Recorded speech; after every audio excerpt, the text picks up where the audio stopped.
আমাদের বডিতে অনেকগুলো এন্ডোক্রাইন গ্ল্যান্ড আছে। এর মধ্যে আমরা জানি সবার ব্রেনে থেকে দুইটা। একটা হচ্ছে হাইপোথ্যালামাস, এর নিচে থাকে হচ্ছে পিটুইটারি গ্ল্যান্ড, পিটুইটারি। এরপরে নেক রিজনে আসলে আমরা পাবো হচ্ছে থাইরয়েড গ্ল্যান্ড। এরপরে হচ্ছে আমাদের প্যারাথাইরয়েড গ্ল্যান্ড।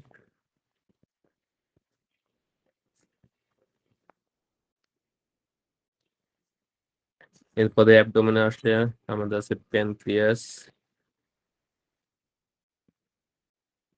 তারপরে এদিকে হচ্ছে আমাদের অ্যাড্রিনাল কর্টেক্স।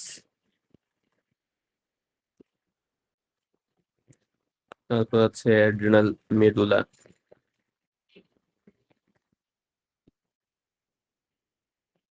অ্যাড্রিনাল গ্ল্যান্ডের দুইটা পার্ট আছে, একটা অ্যাড্রিনাল কর্টেক্স, অ্যাড্রিনাল মেডুলা। দুইটা আলাদা আলাদা লেখার একটু কারণ আছে, পরে আমরা ডিসকাস করবো।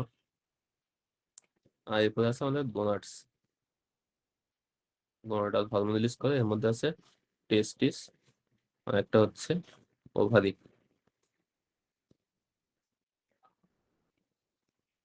তাহলে এগুলো হচ্ছে আমাদের মেইন এন্ডোক্রাইন যে গ্ল্যান্ড সেগুলা।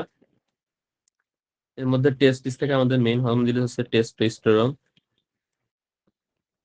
এরপরে ওভারি থেকে হচ্ছে ইস্ট্রোজেন, প্রোজেস্টেরন রিলিজ হয় আমাদের। অ্যাড্রিনাল কর্টেক্সের আমরা জানি তিনটা পার্টে ভাগ করা যাবে, তিনটা লেয়ার থাকে। এর মধ্যে একটা হচ্ছে জোনা গ্লোমেরুলোসা, জিএফআর দিয়ে আমরা মনে রাখতে পারি জোনা গ্লোমেরুলোসা। তারপর হচ্ছে জোনা ফ্যাসিকুলেটা, আর একটা হচ্ছে জোনা রেটিকুলারিস। এর মধ্যে জোনা ফ্যাসিকুলাটা থেকে আমাদের মেন রিলিজ আছে গ্লুকোকর্টিকয়েডস বা কর্টিসল। আর জোনা রেটিকুলারিস থেকে রিলিজ হচ্ছে আমাদের অ্যান্ড্রোজেন হরমোনগুলো বা সেক্স হরমোনগুলো। এর মধ্যে আছে ডাইহাইড্রো এপিঅ্যান্ড্রোস্টেরন, আর একটা হচ্ছে অ্যান্ড্রোস্টেরনোডায়ন।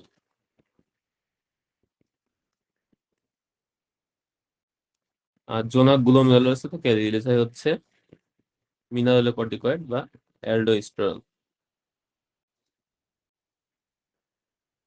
অ্যাড্রিনাল মেডুলা থেকে আমাদের মেন রিলিজ হয় হচ্ছে অ্যাড্রেনালিন আর নর অ্যাড্রেনালিন।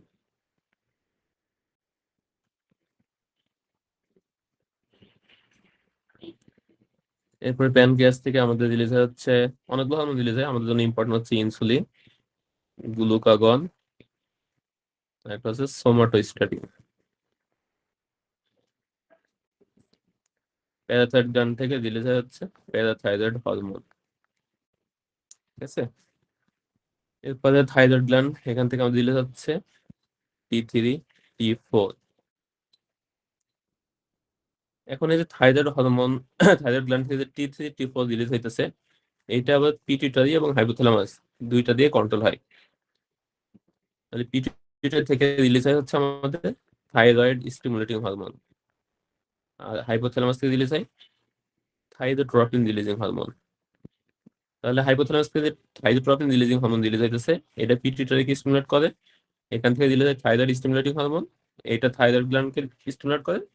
আর জিনিস রিলিজ হয় থাইরোক্সিন T3 এবং T4 হরমোন রিলিজ হয়। এরপরে হাইপোথ্যালামাস থেকে আরেকটা হরমোন রিলিজ হয়, সেটা হচ্ছে কর্টিকোট্রপিক রিলিজিং হরমোন। এটা স্টিমুলেট করে পিটুইটারি গ্ল্যান্ডকে, করে এখান থেকে রিলিজ করে অ্যাড্রিনোকর্টিকোট্রপিক হরমোন ACTH। এই ACTH স্টিমুলেট করে অ্যাড্রিনাল কর্টেক্সকে, স্টিমুলেট করে রিলিজ করে কর্টিসল এবং গোনাডাল হরমোন। গোনাডাল হরমোন না, অ্যাড্রিনাল অ্যাড্রিনাল অ্যান্ড্রোজেন গুলা, ডাইহাইড্রোএপিঅ্যান্ড্রোস্টেরন আর হচ্ছে অ্যান্ড্রোস্টেরন। এরপরে হাইপোথ্যালামাস থেকে আরেকটা হরমোন রিলিজ হয়, এটাকে বলা হয় গোনাডোট্রপিন রিলিজিং হরমোন। এটা পিটুইটারিকে স্টিমুলেট করে, রিলিজ করে গোনাডোট্রপিন বা লুটিনাইজিং হরমোন, আর একটা হচ্ছে ফলিকুলার স্টিমুলেটিং হরমোন। এই এলএইচ এবং এফএসএইচ এরা স্টিমুলেট করে টেস্টিস এবং ওভারিকে, করে টেস্টোস্টেরন, ইস্ট্রোজেন, প্রোজেস্টেরন এগুলো রিলিজ করে। তাহলে আমরা পিটুইটারি থেকে হরমোন পাইলাম হচ্ছে তিনটা। হাইপোথ্যালামাস থেকে পাইলাম 3টা। এর বাইরে হাইপোথ্যালামাস থেকে আরো রিলিজ করে আরেকটা হরমোন, সেটা হচ্ছে গ্রোথ হরমোন, রিলিজিং হরমোন। তাহলে নামের সাথে মিল আছে, এটা পিটুইটারিকে স্টিমুলেট করে রিলিজ করে গ্রোথ হরমোন। এই গ্রোথ হরমোনটা দেন কাজ করে লিভারের উপরে, করে সেখান থেকে রিলিজ করে ইনসুলিন লাইক গ্রোথ ফ্যাক্টর 1। তাহলে এগুলো সবগুলো হচ্ছে স্টিমুলেটরি হরমোন। হাইপোথ্যালামাস থেকে 4টা রিলিজ হলো, corticotropin releasing hormone, thyrotropin releasing hormone, এরপরে গোনাডোট্রপিন রিলিজিং হরমোন, আর একটা হচ্ছে গ্রোথ হরমোন রিলিজিং হরমোন। এছাড়া আরো 2টা ইনহিবিটরি হরমোন এখান থেকে রিলিজ হয়। একটা হচ্ছে গ্রোথ হরমোন ইনহিবিটরি হরমোন, যেটা নাম হচ্ছে সোমাটোস্ট্যাটিন। আর একটা হচ্ছে ডোপামিন।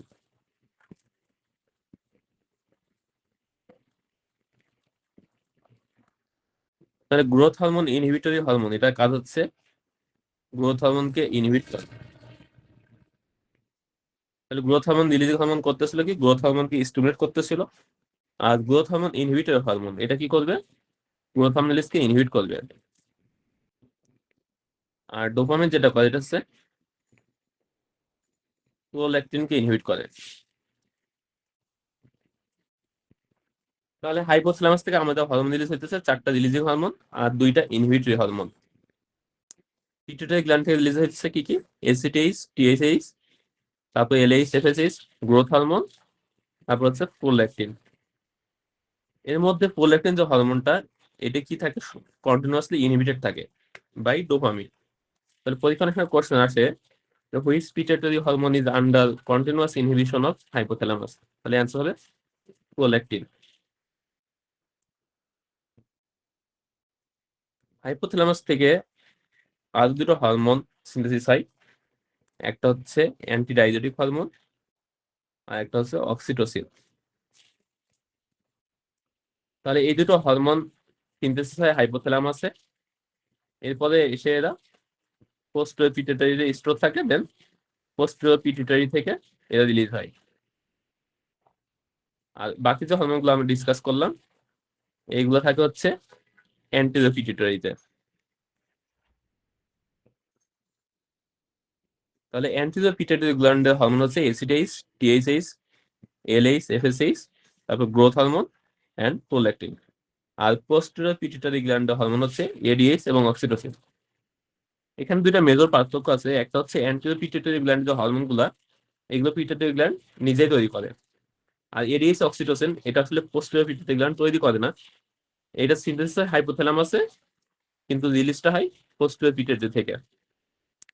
আরেকটা ডিফারেন্স হচ্ছে, হাইপোথ্যালামাস থেকে যে হরমোনগুলো রিলিজ হলো, অ্যান্টেরিয়র পিটুইটারি যেগুলো আসতেছিল, যেমন corticotropic releasing hormone, thyrotropin releasing hormone, তারপরে গোনাডোট্রপিন রিলিজিং হরমোন এবং গ্রোথ হরমোন রিলিজিং হরমোন, এইগুলো আসে হাইপোথ্যালামাস পিটুইটারি পোর্টাল সিস্টেমের মাধ্যমে, মানে ব্লাড সার্কুলেশনের মাধ্যমে। আর এডিএস এবং অক্সিটোসিন যেটা পোস্ট পিটুইটারি গ্ল্যান্ডে আসে, এইটা আসে হচ্ছে নিউরনাল একজনের মাধ্যমে। তাহলে 2টা হচ্ছে যে পাথওয়েটা আলাদা। এবার আসি কিছু হরমোন আমরা লিখছিলাম হচ্ছে নীল কালি দিয়ে, ব্লু কালার। এখানে যদি আমরা একটু খেয়াল করি, তাহলে যেগুলো রেড কালার দিয়ে মার্ক করা লেখা হয়েছে, এগুলো সবগুলোই হাইপোথ্যালামাস এবং পিটুইটারি অ্যাক্সিস দ্বারা কন্ট্রোল হয়। এখানে দেখেন থাইরয়েড গ্ল্যান্ডে যে থাইরয়েড টি3, টি4 সিনথেসিস করছে, এটা পিটুইটারি এবং হাইপোথ্যালামাসের টিএইচ এবং টিআরএইচ থাইরয়েড রিলিজ হবে, এদের দ্বারা স্টিমুলেশন হয় এবং কন্ট্রোল হয়। তারপরে অ্যাড্রিনাল কর্টেক্স যে কর্টিসল এবং অ্যাড্রিনাল অ্যান্ড্রোজেন, এরা হচ্ছে পিটুইটারি গ্ল্যান্ডে এসিটেইচ এবং হাইপোথ্যালামাসে কর্টিকোট্রপিক রিলিজিং হরমোন দ্বারা কন্ট্রোল হইতেছে। অপরদিকে যে গোনাডাল হরমোন গুলা, এইগুলা পিটুইটারি গ্ল্যান্ডে এলএইচ, এফএসএইচ এবং হচ্ছে হাইপোথ্যালামাসে গোনাডোট্রপিন রিলিজিং হরমোন দ্বারা কন্ট্রোল হয়। গ্রোথ হরমোনটা কন্ট্রোল হইতেছে গ্রোথ হরমোন রিলিজিং হরমোন এবং গ্রোথ হরমোন ইনহিবিটর হরমোন দ্বারা।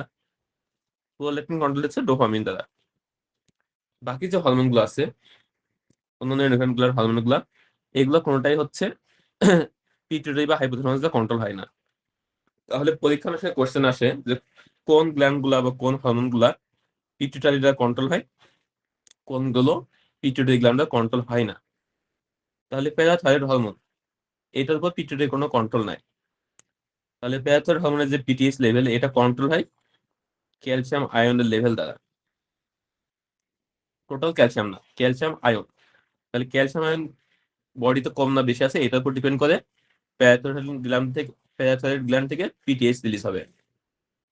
প্যানক্রিয়াসের যে ইনসুলিন, গ্লুকাগন, সোমাটোস্ট্যাটিন। ভাই আসসালামু আলাইকুম। হ্যালো, ভাই স্ক্রিন শেয়ারটা অফ হয়ে গেছিল, এই জন্য একটু বলতে চাচ্ছিলাম। এখন আসছে আবার। আসছে? জি এখন ভাই, দেখা এখন ছিল। আচ্ছা, তাহলে প্যানক্রিয়াস থেকে যে আমাদের ইনসুলিন, গ্লুকাগন, সোমাটোস্ট্যাটিন রিলিজ হচ্ছে, এগুলোর উপরেও হাইপোথ্যালামাসের কোনো কন্ট্রোল নাই, পিটুইটারি গ্ল্যান্ডেরও কন্ট্রোল নাই। তাহলে এগুলো যেগুলো কন্ট্রোল হয়, এগুলো আলাদা কিছু ফ্যাক্টর আছে, আমরা ডিজিজ পড়াশোনা পড়বো। মেইনলি গ্লুকোজ দ্বারা এগুলো কন্ট্রোল হয়। এরপরে অ্যাড্রেনাল মেডুলা থেকে যে অ্যাড্রেনালিন রিলিজ হচ্ছে, এটাও উইথাউট হাইপোথ্যালামাস এবং pituitary control. Adrenal cortisol interesting বিষয় হচ্ছে, এখানে কর্টিসল এবং অ্যাড্রেনাল অ্যান্ড্রোজেন এই দুটো পিটুইটারি দিয়ে কন্ট্রোল হয়, কিন্তু অ্যালডোস্টেরন বা মিনারেলোকর্টিকয়েড যেটা, এইটার উপর আবার পিটুইটারি গ্ল্যান্ডে কন্ট্রোল নাই।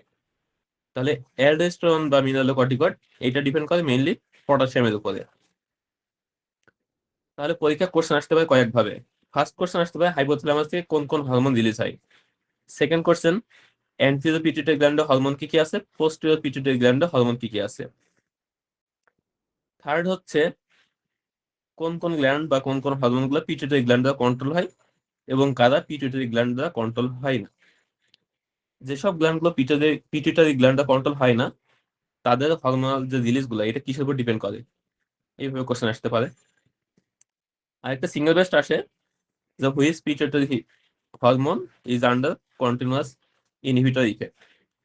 তাহলে আমরা যখন গ্ল্যান্ড গুলো পড়বো তখন আবার ডিটেলস করবো, জাস্ট এটা একটা ওভারঅল আইডিয়া নেওয়া যে কোনগুলা কিসের দ্বারা কন্ট্রোল হইতেছে না হইতেছে, এবং কোন কোন গ্ল্যান্ড থেকে আমাদের মেইন হরমোন কি কি রিলিজ হইতেছে। এবার আসি মেইন চ্যাপ্টারে আমরা।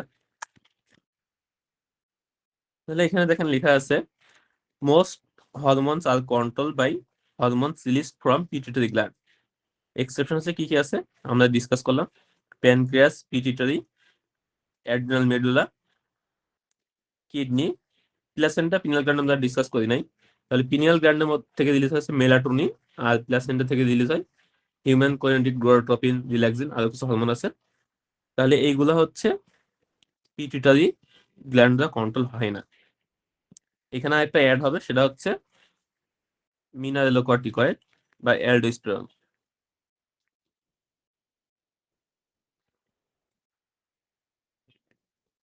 মানে জোনাক গ্লোমেরুলাসের যে রিজিয়নটা, এই রিজিয়নটা তো পিটুইটারি কন্ট্রোল নাই।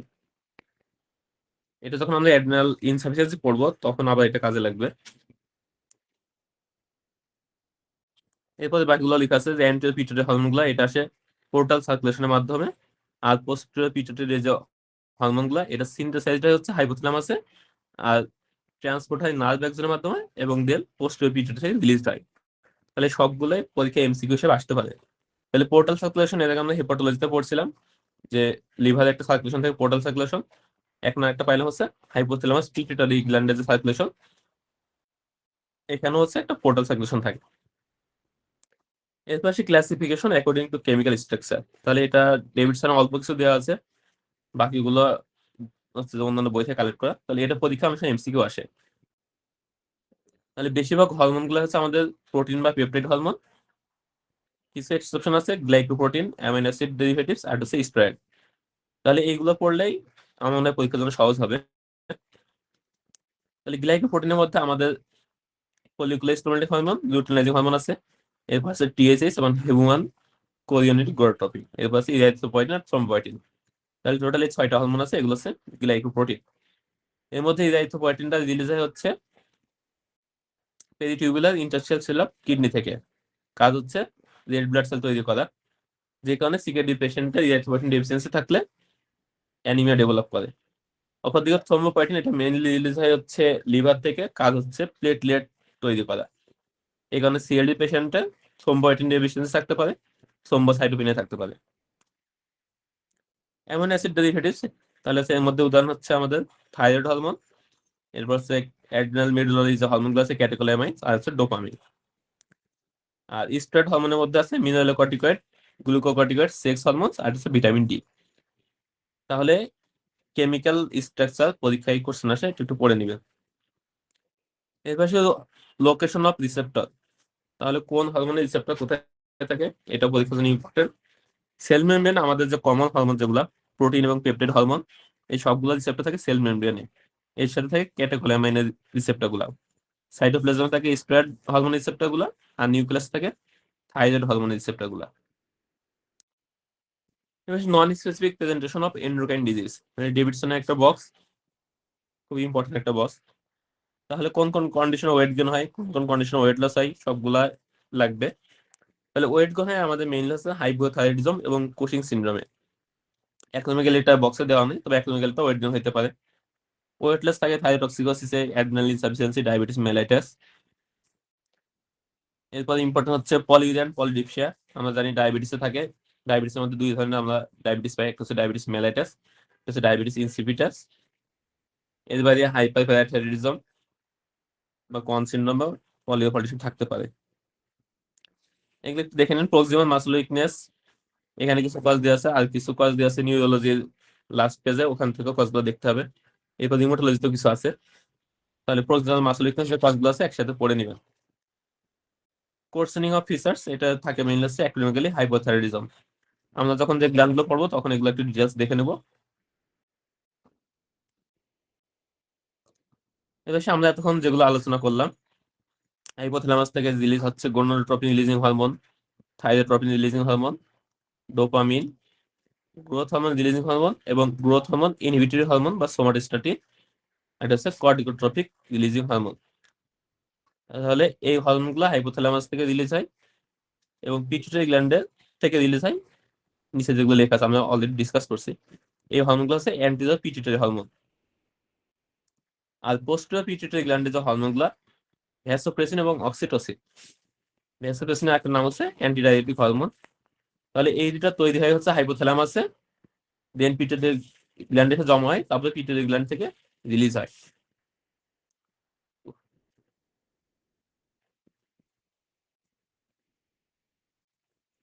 এরপরে লেখা আছে কোন হরমোনগুলো কোথায় কাজ করে।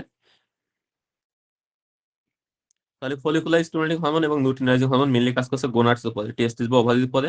রিলিজ করে ইস্ট্রোজেন, প্রোজেস্টেরন এবং অ্যান্ড্রোজেন। মেইন ফাংশন হচ্ছে রিপ্রোডাকশন। তারপর টিএসএইচ কাজ করে থাইরয়েড গ্ল্যান্ডের উপরে, রিলিজ করে টি3 টি4। মেইন কাজ হচ্ছে মেটাবলিজম। এখানে কোথায় গেল এটা,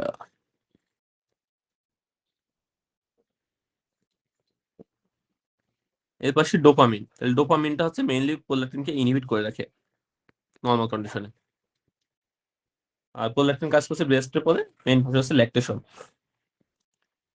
পোস্টেরিয়র পিটুইটারি গ্ল্যান্ডে যে দুইটা হরমোন, একটা হচ্ছে ভ্যাসোপ্রেসিন মেডিস, এটা কাজ হচ্ছে ওয়াটার রিঅ্যাবজর্পশন করা ফ্রম ডিস্টাল নেফ্রন। আর অক্সিটোসিন কাজ করে ইউটেরাস এবং ব্রেস্টের উপরে। মানে এটা ডেভিডসনের ফিগার একটু দেখে নিন। এরপরে আমাদের কিছু বেসিক ইনফরমেশন আছে, একটা হচ্ছে প্রাইমারি ডিজিজ আর একটা হচ্ছে সেকেন্ডারি ডিজিজ। তাহলে এন্ডোক্রাইনোলজি পড়তে গেলে আমাদের এই দুটো টার্ম খুব ফ্রিকোয়েন্টলি আসবে। প্রাইমারি হাইপোথাইরয়েডিজম, প্রাইমারি হাইপোথাইরয়েডিজম, তারপর secondary hypothyroidism, secondary hypothyroidism. Usually যখন কোনো গ্ল্যান্ডের নিজে প্যাথোলজির কারণে কোনো হরমোনের ডেফিসিয়েন্সি বা এক্সেস হয়, তখন আমরা সেটাকে প্রাইমারি ডিজিজ বলি।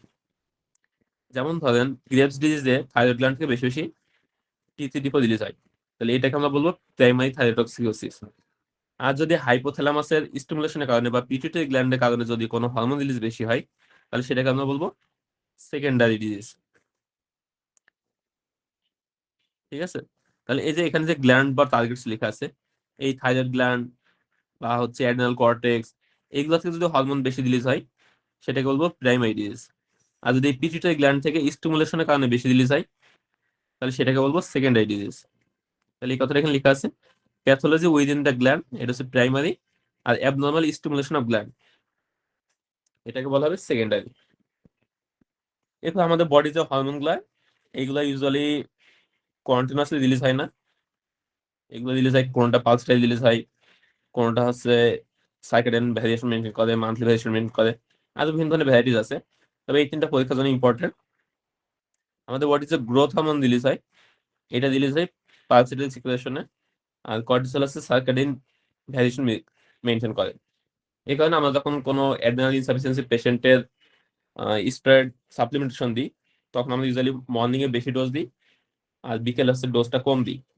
এটার কারণ হচ্ছে আমাদের নর্মাল বডি যে ফিজিওলজি, সেখানে কর্টিসলটা রিলিজ হয় সকালে বেশি রিলিজ হয়, এবার বিকালের দিকে বা রাতের দিকে কম রিলিজ হয়।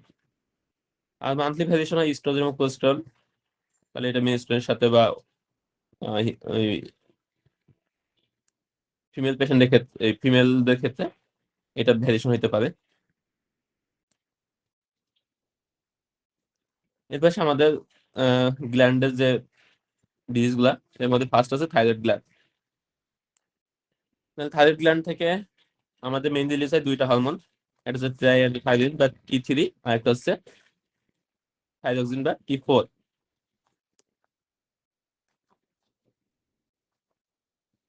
তাহলে থাইরয়েড গ্ল্যান্ডের মেইন ইম্পর্টেন্ট আছে দুই ধরনের সেল, একটা হচ্ছে ফলিকুলার সেল যেটা সিনথেসিস করে থাইরয়েড হরমোন, আর একটা হচ্ছে প্যারাফলিকুলার সি সেল যেটা সিক্রেট করে ক্যালসিটোনিন।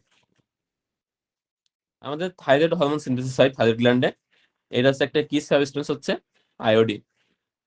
তাহলে আমাদের ডেইলি আয়োডিন রিকোয়ারমেন্ট হচ্ছে মোর দেন 100 মাইক্রোগ্রাম পার ডে, আর প্রেগনেন্সি কন্ডিশনে একটু বেশি লাগে, এটা আমরা একটু পরে দেখবো।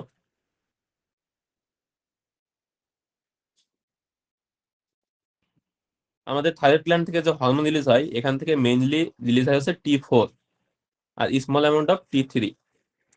ব্লাডে আসার পরে এই T4টা কনভার্ট হয় T3 তে। এখানে যে এনজাইমটা কাজ করে এটার নাম হচ্ছে মনোডিআয়োনিডেজ এনজাইম। তাহলে এই এনজাইমটা নামটা একটু মনে রাখবেন, পরীক্ষা অনেক সময় আসতে পারে যে T4 থেকে T3 তে কনভার্ট হতে কোন এনজাইমটা দরকার হয়। এই যে এনজাইমটা রয়েছে মনোডিআয়োনিডেজ এনজাইম, এই এনজাইমের একটা ইম্পর্টেন্ট কম্পোনেন্ট হচ্ছে সেলেনিয়াম। তাহলে কোনো পেশেন্টে যদি সেলেনিয়াম ডেফিসিয়েন্সি থাকে, তাহলে সে পেশেন্টগুলো এনজাইম এই T4 থেকে T3 কনভার্ট হতে পারবে না, পেশেন্টের হাইপোথাইরয়েডিজম ডেভেলপ করবে। তাহলে এটা অনেক সময় পরীক্ষা আসে যে which nutritional deficiency leads to hypothyroidism, তাহলে অ্যান্সার হবে সেলেনিয়াম। T4 এবং T3 কিছু ক্যারেক্টারিস্টিক্স আছে। আমাদের বডিতে থাইরয়েড হরমোন যে দুইটা টাইপ আছে T4 এবং T3, এর মধ্যে T3টা হচ্ছে অ্যাক্টিভ কম্পোনেন্ট, মানে থাইরক্সিনের যে থাইরয়েড হরমোনের যে ইফেক্টগুলো আমরা পাই এটা মেইনলি পাই হচ্ছে T3 কারণে, এবং এটা হাফ লাইফটা হচ্ছে কম। অপরদিকে T4 হচ্ছে একটা পুরো হরমোন বা ইনঅ্যাক্টিভ হরমোন, এটা হাফ লাইফও বেশি, এবং ব্লাডে মেইনলি T4 থেকে T3 তে কনভার্ট হয়। আমাদের বডিতে যে হরমোনগুলো থাকে মোর দেন 90% থাকে থাইরয়েড বাইন্ডিং গ্লোবিন নামক একটা প্রোটিনের সাথে বাইন্ড করে, এবং এইগুলার হচ্ছে কোনো ইফেক্ট নাই। মেইনলি যে ফ্রি T4 T3 থাকে এইটার উপরে থাইরয়েড হরমোনের ফাংশনে ডিপেন্ড করে। এই কথাটাই পরে লেখা আছে, it is the unbounded free hormones that diffuse into tissues and exert diverse metabolic actions. মানে আমাদের বডিতে ফ্রি T4 বা T3 এটার লেভেল কতটুকু কম বা বেশি আছে এটার উপর ডিপেন্ড করবে থাইরয়েড ফাংশন বা থাইরয়েড হরমোনের ইফেক্টটা। Most useful investigation of thyroid function, এটা অনেক সময় পরীক্ষায় আসে। আমরা থাইরয়েড ফাংশন দেখার জন্য ফ্রি T4 T3 এবং TSH দেখতে পারি। এর মধ্যে সবচেয়ে ইম্পর্টেন্ট হচ্ছে TSH। কেন ইম্পর্টেন্ট এটা আমরা একটু পরে ডিসকাস করবো, যখন ইনভেস্টিগেশন করবো তখন এটা বোঝা যাবে। Features and function of thyroid gland, তাহলে থাইরয়েড গ্ল্যান্ডের মেইন ফাংশন হচ্ছে এটা ইনক্রিজ মেটাবলিক রেট বাড়ায়।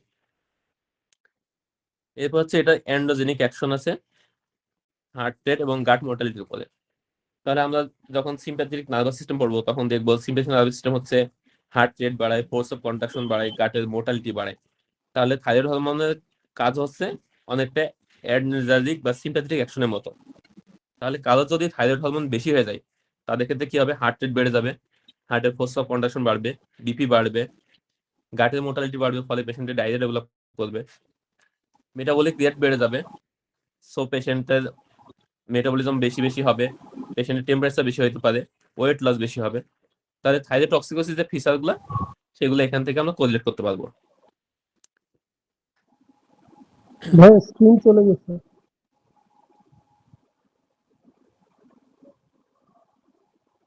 স্ক্রিন তো আমার এখানে দেখাচ্ছে।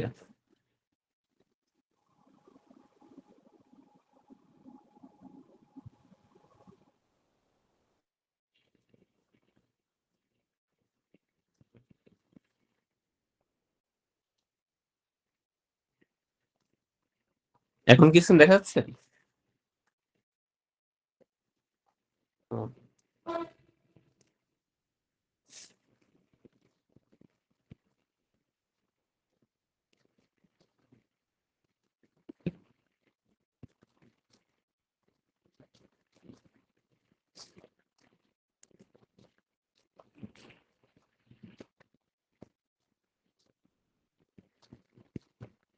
আচ্ছা, এখানে আরো কিছু কথা লেখা আছে, এগুলো ডেভিডসনে মনে হয় নাই।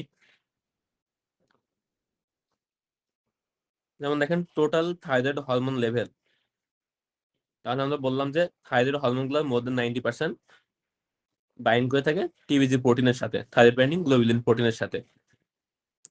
এই যে টিবিজি লেভেলটা, এটা আবার কিছু কন্ডিশনে বেড়ে যায়, কিছু কিছু কন্ডিশনে কমে যায়।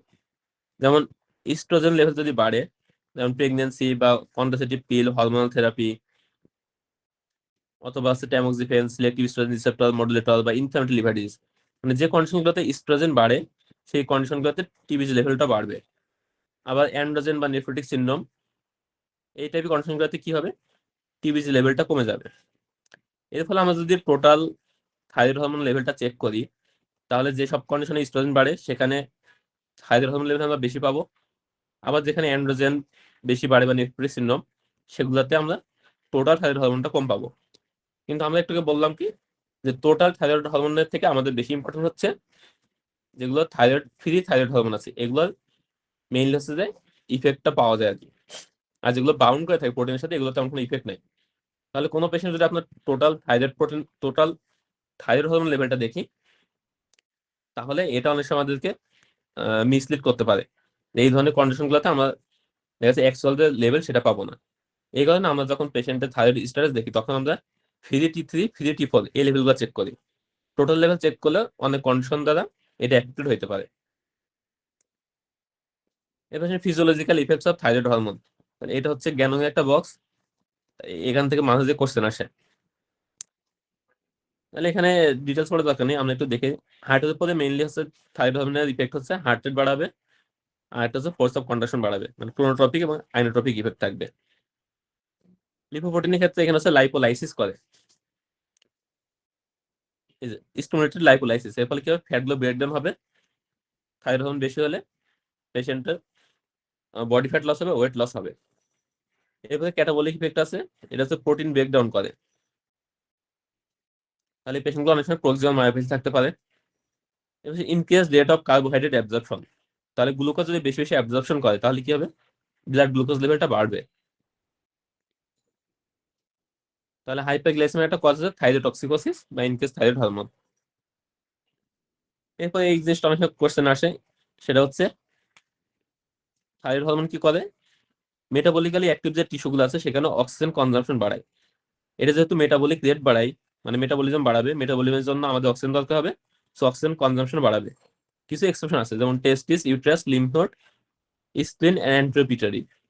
তাহলে এই এক্সেপশন গুলো অনেক সময় পরীক্ষায় কোশ্চেন আসে, তো কোন কোন জায়গায় অক্সিজেন কনজাম্পশন থাইরয়েড গ্ল্যান্ড উপর ডিপেন্ডেন্ট না। এরপর আমরা যেটা কথা বলছিলাম, থাইরয়েড বাইন্ডিং গ্লোবিউলিন, তাহলে কিছু কিছু কন্ডিশন আছে, আর কিছু ড্রাগ আছে যেমন ইস্ট্রোজেন, মিথাডোন, হিরোইন, অ্যান্টিসাইক্লিক ড্রাগস, ক্লোফাইব্রেট। এই কন্ডিশন গুলোতে কি হয়, থাইরয়েড বাইন্ডিং গ্লোবিউলিন যে প্রোটিনটা, এর লেভেলটা বেড়ে যায়। অপরদিকে স্টেরয়েড, অ্যান্ড্রোজেন, ড্যানাজল অ্যান্ড অ্যাসপারাজিনেজ, এগুলোতে থাইরয়েড বাইন্ডিং গ্লোবিউলিন লেভেলটা কমে যাবে।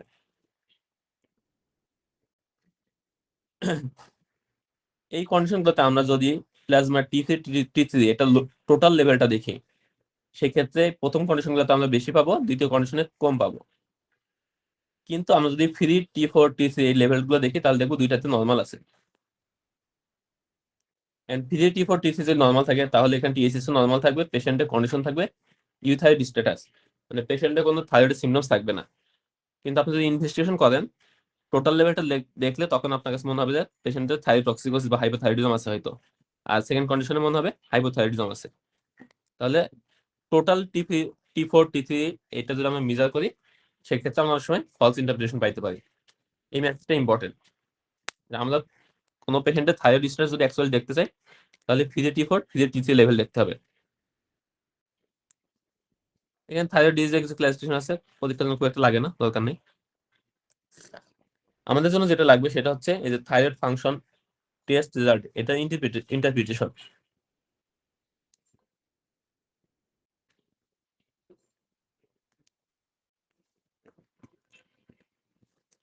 তাহলে আমরা এন্ডোক্রাইনে যে ইনভেস্টিগেশন ফাইন্ডিংস গুলো পাবো, এখানে আমাদের মেইনলি পিটুইটারি গ্ল্যান্ডের সাথে অন্যান্য গ্ল্যান্ডের রিলেশনটা বেশি লাগে, হাইপোথ্যালামাসটা খুব একটা দরকার হয় না। তাহলে আমরা প্রথমে ডিসকাস করছিলাম যে পিটুইটারি গ্ল্যান্ড থেকে আমাদের রিলিজ হয় থাইরয়েড স্টিমুলেটিং হরমোন। এটা থাইরয়েড গ্ল্যান্ডকে স্টিমুলেট করে করে রিলিজ করে T4 and T3।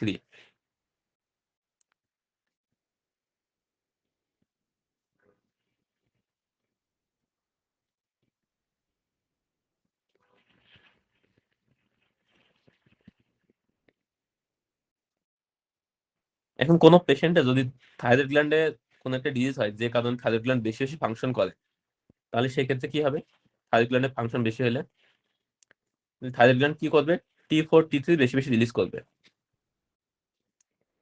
এখন আমরা ফিজিওলজিতে নেগেটিভ ফিডব্যাক মেকানিজম পড়ছিলাম।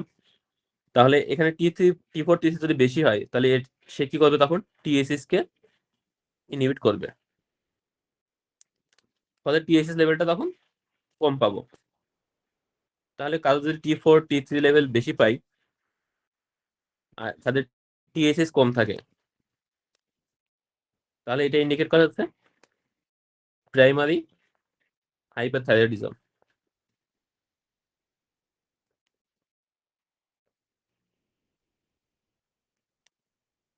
প্রাইমারি ডিজিজ আমরা কখন বলছিলাম? যখন গ্ল্যান্ডে নিজের সমস্যা থাকবে। তাহলে থাইরয়েড গ্ল্যান্ডের সমস্যার কারণে T3 T4 বেশি রিলিজ হচ্ছিল, এটা TSH কে ইনহিবিট করে রাখে, সেজন্য TSH কম পাইতেছি, এটাকে বলতেছি প্রাইমারি হাইপারথাইরয়েডিজম। এখন সেকেন্ড একটা পেশেন্টের যদি পিটুইটারি গ্ল্যান্ডে কোনো টিউমার থাকে, তাহলে সেক্ষেত্রে কি হবে? পিটুইটারি গ্ল্যান্ড থেকে বেশি বেশি TSH রিলিজ হবে। এই TSH তখন কি করবে? থাইরয়েড গ্ল্যান্ডকে বেশি বেশি স্টিমুলেট করে T3 T4 লেভেলটা বাড়াবে। এখন এখানে যে T3 T4 লেভেলটা বাড়তেছে, এটা তো আসলে থাইরয়েড গ্ল্যান্ড নিজের সমস্যা কারণ না, পিটুইটারি গ্ল্যান্ড স্টিমুলেট করতেছে, এই কারণে বেশি বেশি বাড়তেছে। তাহলে অন্য কোনো সেকেন্ডারি স্টিমুলেশনের কারণে যেহেতু এখানে বেশি বাড়তেছে, এটাকে আমরা বলবো সেকেন্ডারি হাইপারথাইরয়েডিজম। Secondary hyperthyroidism. এখন কোনো পেশেন্টের যদি পিটুইটারি গ্ল্যান্ডটা ড্যামেজ হয় বা পিটুইটারি গ্ল্যান্ডে কোনো সার্জারি বা রেডিয়েশন হয়, তাহলে সেক্ষেত্রে পিটুইটারি গ্ল্যান্ডে যদি হাইপো ফাংশন হয় এবং TSH কম রিলিজ করে, তাহলে সেক্ষেত্রে আমাদের থাইরয়েড গ্ল্যান্ডের স্টিমুলেশনটা নষ্ট হয়ে যাবে, থাইরয়েড গ্ল্যান্ড থেকে T3 T4 কম রিলিজ হবে। এই যে থাইরয়েড গ্ল্যান্ড থেকে T3 T4 কম রিলিজ হচ্ছে এবং এটা কম রিলিজ হচ্ছে কেন? কারণ হচ্ছে হাইপোথ্যালামাসের সমস্যা, এই পিটুইটারি গ্ল্যান্ডের সমস্যার কারণে। তাহলে এটাকে আমরা বলবো হচ্ছে তখন সেকেন্ডারি হাইপোথাইরয়েডিজম।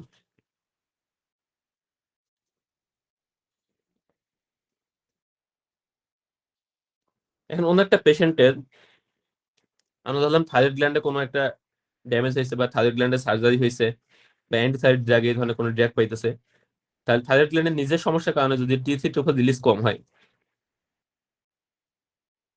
থাইরয়েড গ্ল্যান্ড থেকে T3 T4 এটা কম রিলিজ হইতেছে, সে তখন কি করবে? পিটুইটারি গ্ল্যান্ডকে স্টিমুলেট করবে।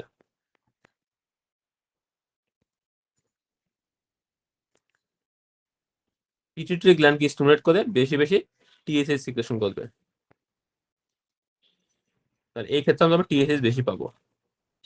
তাহলে থাইরয়েড গ্ল্যান্ডে যদি নিজের সমস্যার কারণে T3 T4 রিলিজ কম হয়, সেটাকে আমরা বলতেছি প্রাইমারি হাইপোথাইরয়েডিজম, যেহেতু থাইরয়েড গ্ল্যান্ড নিজেরই সমস্যা,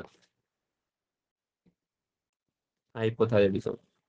তাহলে প্রাইমারি হাইপোথাইরয়েডিজমের T3 T4 রিলিজ কম হবে, এটা তখন পিটুইটারি গ্ল্যান্ডকে স্টিমুলেট করে TSH বেশি রিলিজ করবে, এটাকে বলা হয় প্রাইমারি হাইপোথাইরয়েডিজম। হ্যাঁ,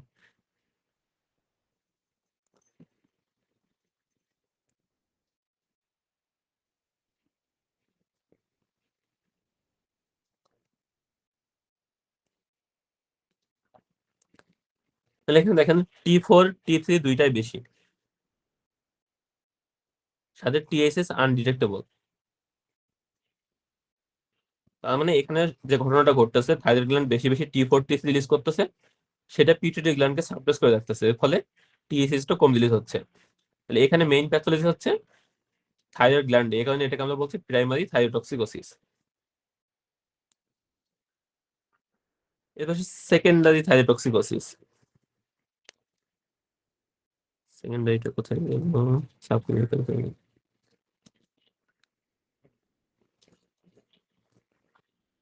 আচ্ছা, লাস্টে যেটা আছে, তাহলে এখানে টিএসএস বেশি, T3 T4 এটাও বেশি। তার মানে এখানে মেইন প্যাথোলজিটা হচ্ছে পিটুইটারি গ্ল্যান্ডে। পিটুইটারি গ্ল্যান্ড থেকে বেশি বেশি টিএসএস রিলিজ হচ্ছে, যেটা থাইরয়েড গ্ল্যান্ডকে স্টিমুলেট করতেছে, এই কারণে সবগুলা বেশি হইতেছে। এটা পাবো আমরা হচ্ছে সেকেন্ডারি থাইরয়েডটক্সিকোসিসে।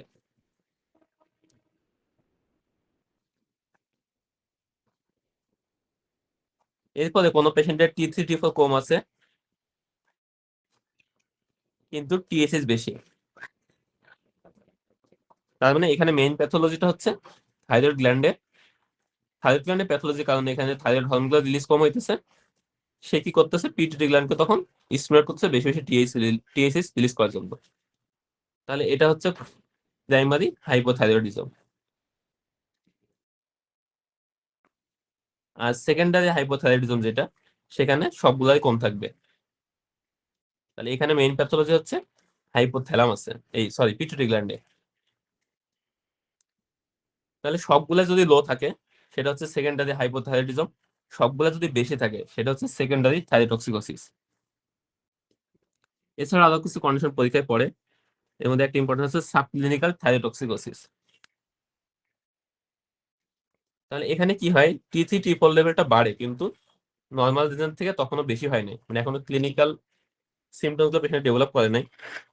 এই ক্ষেত্রে T4 T3 থাকে নর্মাল যে রেঞ্জ আছে তার হায়ার লেভেলে, এবং T3 T4 টা যখন বাড়বে তখন সে কি করবে, টিএসএস কে সাপ্রেস করে রাখবে। তাহলে এখানে টিএসএস টা আমরা কম পাবো বা আনডিটেক্টেবল পাবো। তাহলে টিএসএস কম আর T3 T4 লেভেল নর্মাল রেঞ্জে আপার লিমিটে, এটাকে বলবো সাবক্লিনিকাল থাইরয়েডটক্সিকোসিস। আর এর উল্টাটা যদি হয়, মানে T4 এবং T3 লেভেলটা আছে নর্মাল রেঞ্জের লোয়ার লিমিটে, তাহলে T4 T3 যখন কমতে থাকবে তখন পিটুইটারি গ্ল্যান্ড থেকে টিএসএস টা বেশি রিলিজ হবে। যদি এই ধরনের আমরা প্রোফাইল পাই যে T4 T3 লোয়ার লিমিটে আছে আর টিএসএস টা বাড়তেছে, তাহলে সেটাকে আমরা বলবো সাবক্লিনিকাল হাইপোথাইরয়েডিজম।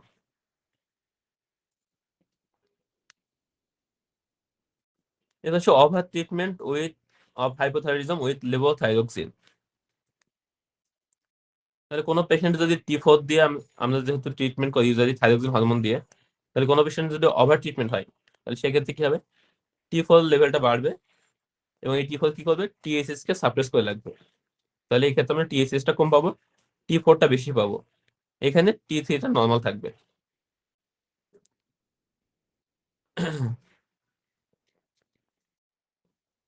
এরপর আসি থাইরোটক্সিকোসিস। তাহলে কোনো পেশেন্টের যদি থাইরয়েড হরমোন বেশি হওয়ার কারণে যে সিমটমস গুলো দেখা যায় বা যে ফিচার গুলো পাই সেগুলোকে বলে, ফিচার গুলো কম্বিনেশন বলে থাইরোটক্সিকোসিস। এর মধ্যে মোস্ট কমন কজ হচ্ছে গ্রেভস ডিজিজ, আর আদার যে কমন কজ গুলো আছে মার্টিনোডেলা গয়টা, টক্সিক অ্যাডিনোমা, আর আছে থাইরয়েডাইটিস। কমন সিমটমস কি কি পাই, আমরা বলছিলাম থাইরয়েড হরমোনের ফাংশন গুলো অনেকটা হচ্ছে সিম্প্যাথোমাইমেটিক এগুলো আছে।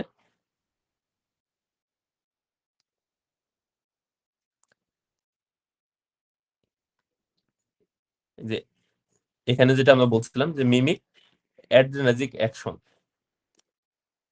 তাহলে সিম্প্যাথেটিক অ্যাক্টিভিটির মতো এর ফাংশন গুলো পাওয়া যাবে। তাহলে পেশেন্টের পালপিটেশন থাকবে, ট্যাকিকার্ডিয়া থাকতে পারে, ইরিটেবিলিটি থাকতে পারে। আর এখানে যেহেতু মেটাবলিক রেটটা অনেক বেশি থাকে, সো পেশেন্টের ওয়েট লস থাকতে পারে। এরপর features suggestive of or specific to graves disease, তাহলে এটা পরীক্ষার কোশ্চেন আসে। তাহলে থাইরোটক্সিকোসিস যে কজগুলো আছে সব কজেরই কিছু কমন ফিচার থাকে, আর গ্রেভস এর জন্য কিছু এক্সেপশনাল ফিচার আছে। এর মধ্যে 3 ভাগে ভাগ করা হয়েছে, একটা হচ্ছে গ্রেভস অপথ্যালমোপ্যাথি, তারপর প্রিটিবিয়াল মিক্সেডেমা, আর হচ্ছে থাইরয়েড অ্যাক্রোপ্যাসি।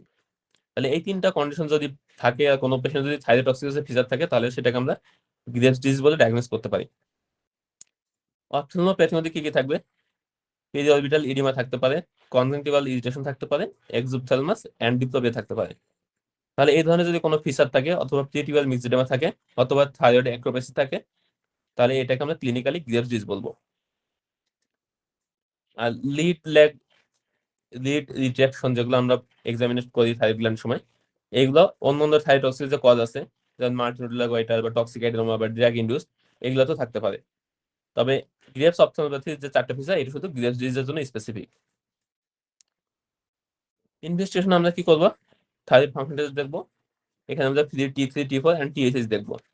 এর মধ্যে সব থেকে বেশি ইম্পর্টেন্ট হচ্ছে থাইরয়েড স্টিমুলেটিং হরমোন বা TSH। তাহলে TSH কম বেশি এটার সাথে ক্লিনিক্যাল সিমটমস গুলো কোরিলেট করলে আমরা প্রাইমারি বা সেকেন্ডারি আলাদা করতে পারবো, যে কারণে TSH টা বেশি ইম্পর্টেন্ট আমাদের জন্য। কোনো পেশেন্টে যদি আমরা দেখি থাইরয়েড অক্সিডেসের ফিচার আছে এবং ইনভেস্টিগেশন করে যদি আমরা T3, T4 বেশি পাই, এবং সেক্ষেত্রে আমাদের পরবর্তী স্টেপ হবে হচ্ছে থাইরয়েড অ্যান্টিবডি মেজার করা।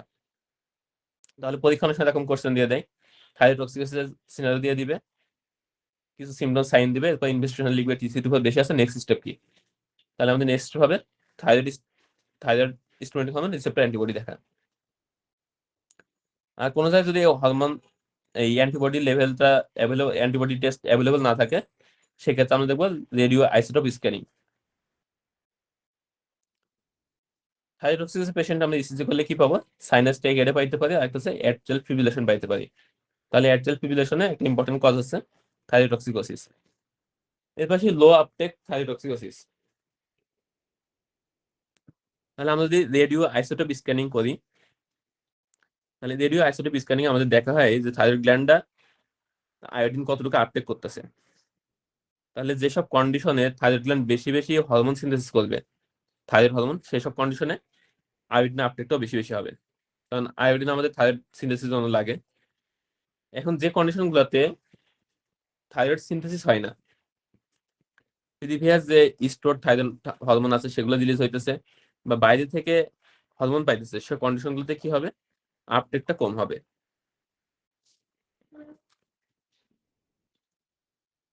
তাহলে আমাদের বডিতে যদি থাইরয়েড হরমোন বেশি থাকে, T3, T4 বেশি থাকে, এটা কয়েকটা কারণে হতে পারে। একটা হচ্ছে increased production by thyroid hormone, আরেকটা হতে পারে কি এক্সোজেনাস সোর্স, কেউ যদি থাইরয়েড হরমোন বেশি বেশি খেয়ে ফেলে বা ফ্যাকটিসিয়াস। আরেকটা হতে পারে যদি একটোপিক সোর্স থেকে আমাদের হরমোনগুলো রিলিজ হয়। তো একটা হইতে পারে যদি থাইরয়েড গ্ল্যান্ড যে স্টোরড হরমোনগুলো আছে সেগুলো যদি ব্লাডে বেশি বেশি রিলিজ হয়, তাহলে স্টোরড হরমোন রিলিজ।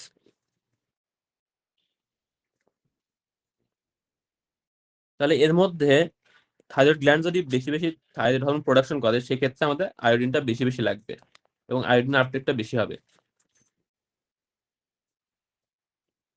বাকি যে 3টা কন্ডিশন, যদি এক্সোজেনাস সোর্স থেকে হরমোন আসে বা একটোপিক সোর্স থেকে হরমোন বেশি সিনথেসিস হয়, অথবা থাইরয়েড গ্ল্যান্ডে যে হরমোনগুলো স্টোর ছিল সেগুলো যদি বেশি বেশি ব্লাডে চলে আসে, এই কন্ডিশনগুলোতে যেহেতু নতুন কোনো থাইরয়েড হরমোন প্রোডাকশন হইতেছে না, সো এখানে আয়োডিন আমাদের দরকার হবে না। তো সেক্ষেত্রে আমরা আয়োডিন আপটেকটা ইজিলি কম পাবো। এটা এখানে বলা হয়েছে লো আপটেক থাইরোটক্সিকোসিস। তাহলে ট্রানজিয়েন্ট থাইরয়েডাইটিস যেগুলো আছে, এই কন্ডিশনগুলোতে কি হয়? ইনফ্ল্যামেটরি কন্ডিশনের কারণে থাইরয়েড গ্ল্যান্ডে যে হরমোনগুলো স্টোর করা থাকে সেগুলা ব্লাডে রিলিজ হয়। আর ফ্যাকটিসিয়াস থাইরোটক্সিকোসিস মানে কেউ যদি ইচ্ছাকৃতভাবে থাইরয়েড হরমোন বেশি বেশি খেয়ে ফেলে, এই কন্ডিশনগুলোতে কি হবে? নতুন কোনো হরমোন সিনথেসিস হইতেছে না, জাস্ট বাইরে থেকে কোনো সোর্স থেকে আসতেছে অথবা স্টোরগুলো রিলিজ হইতেছে।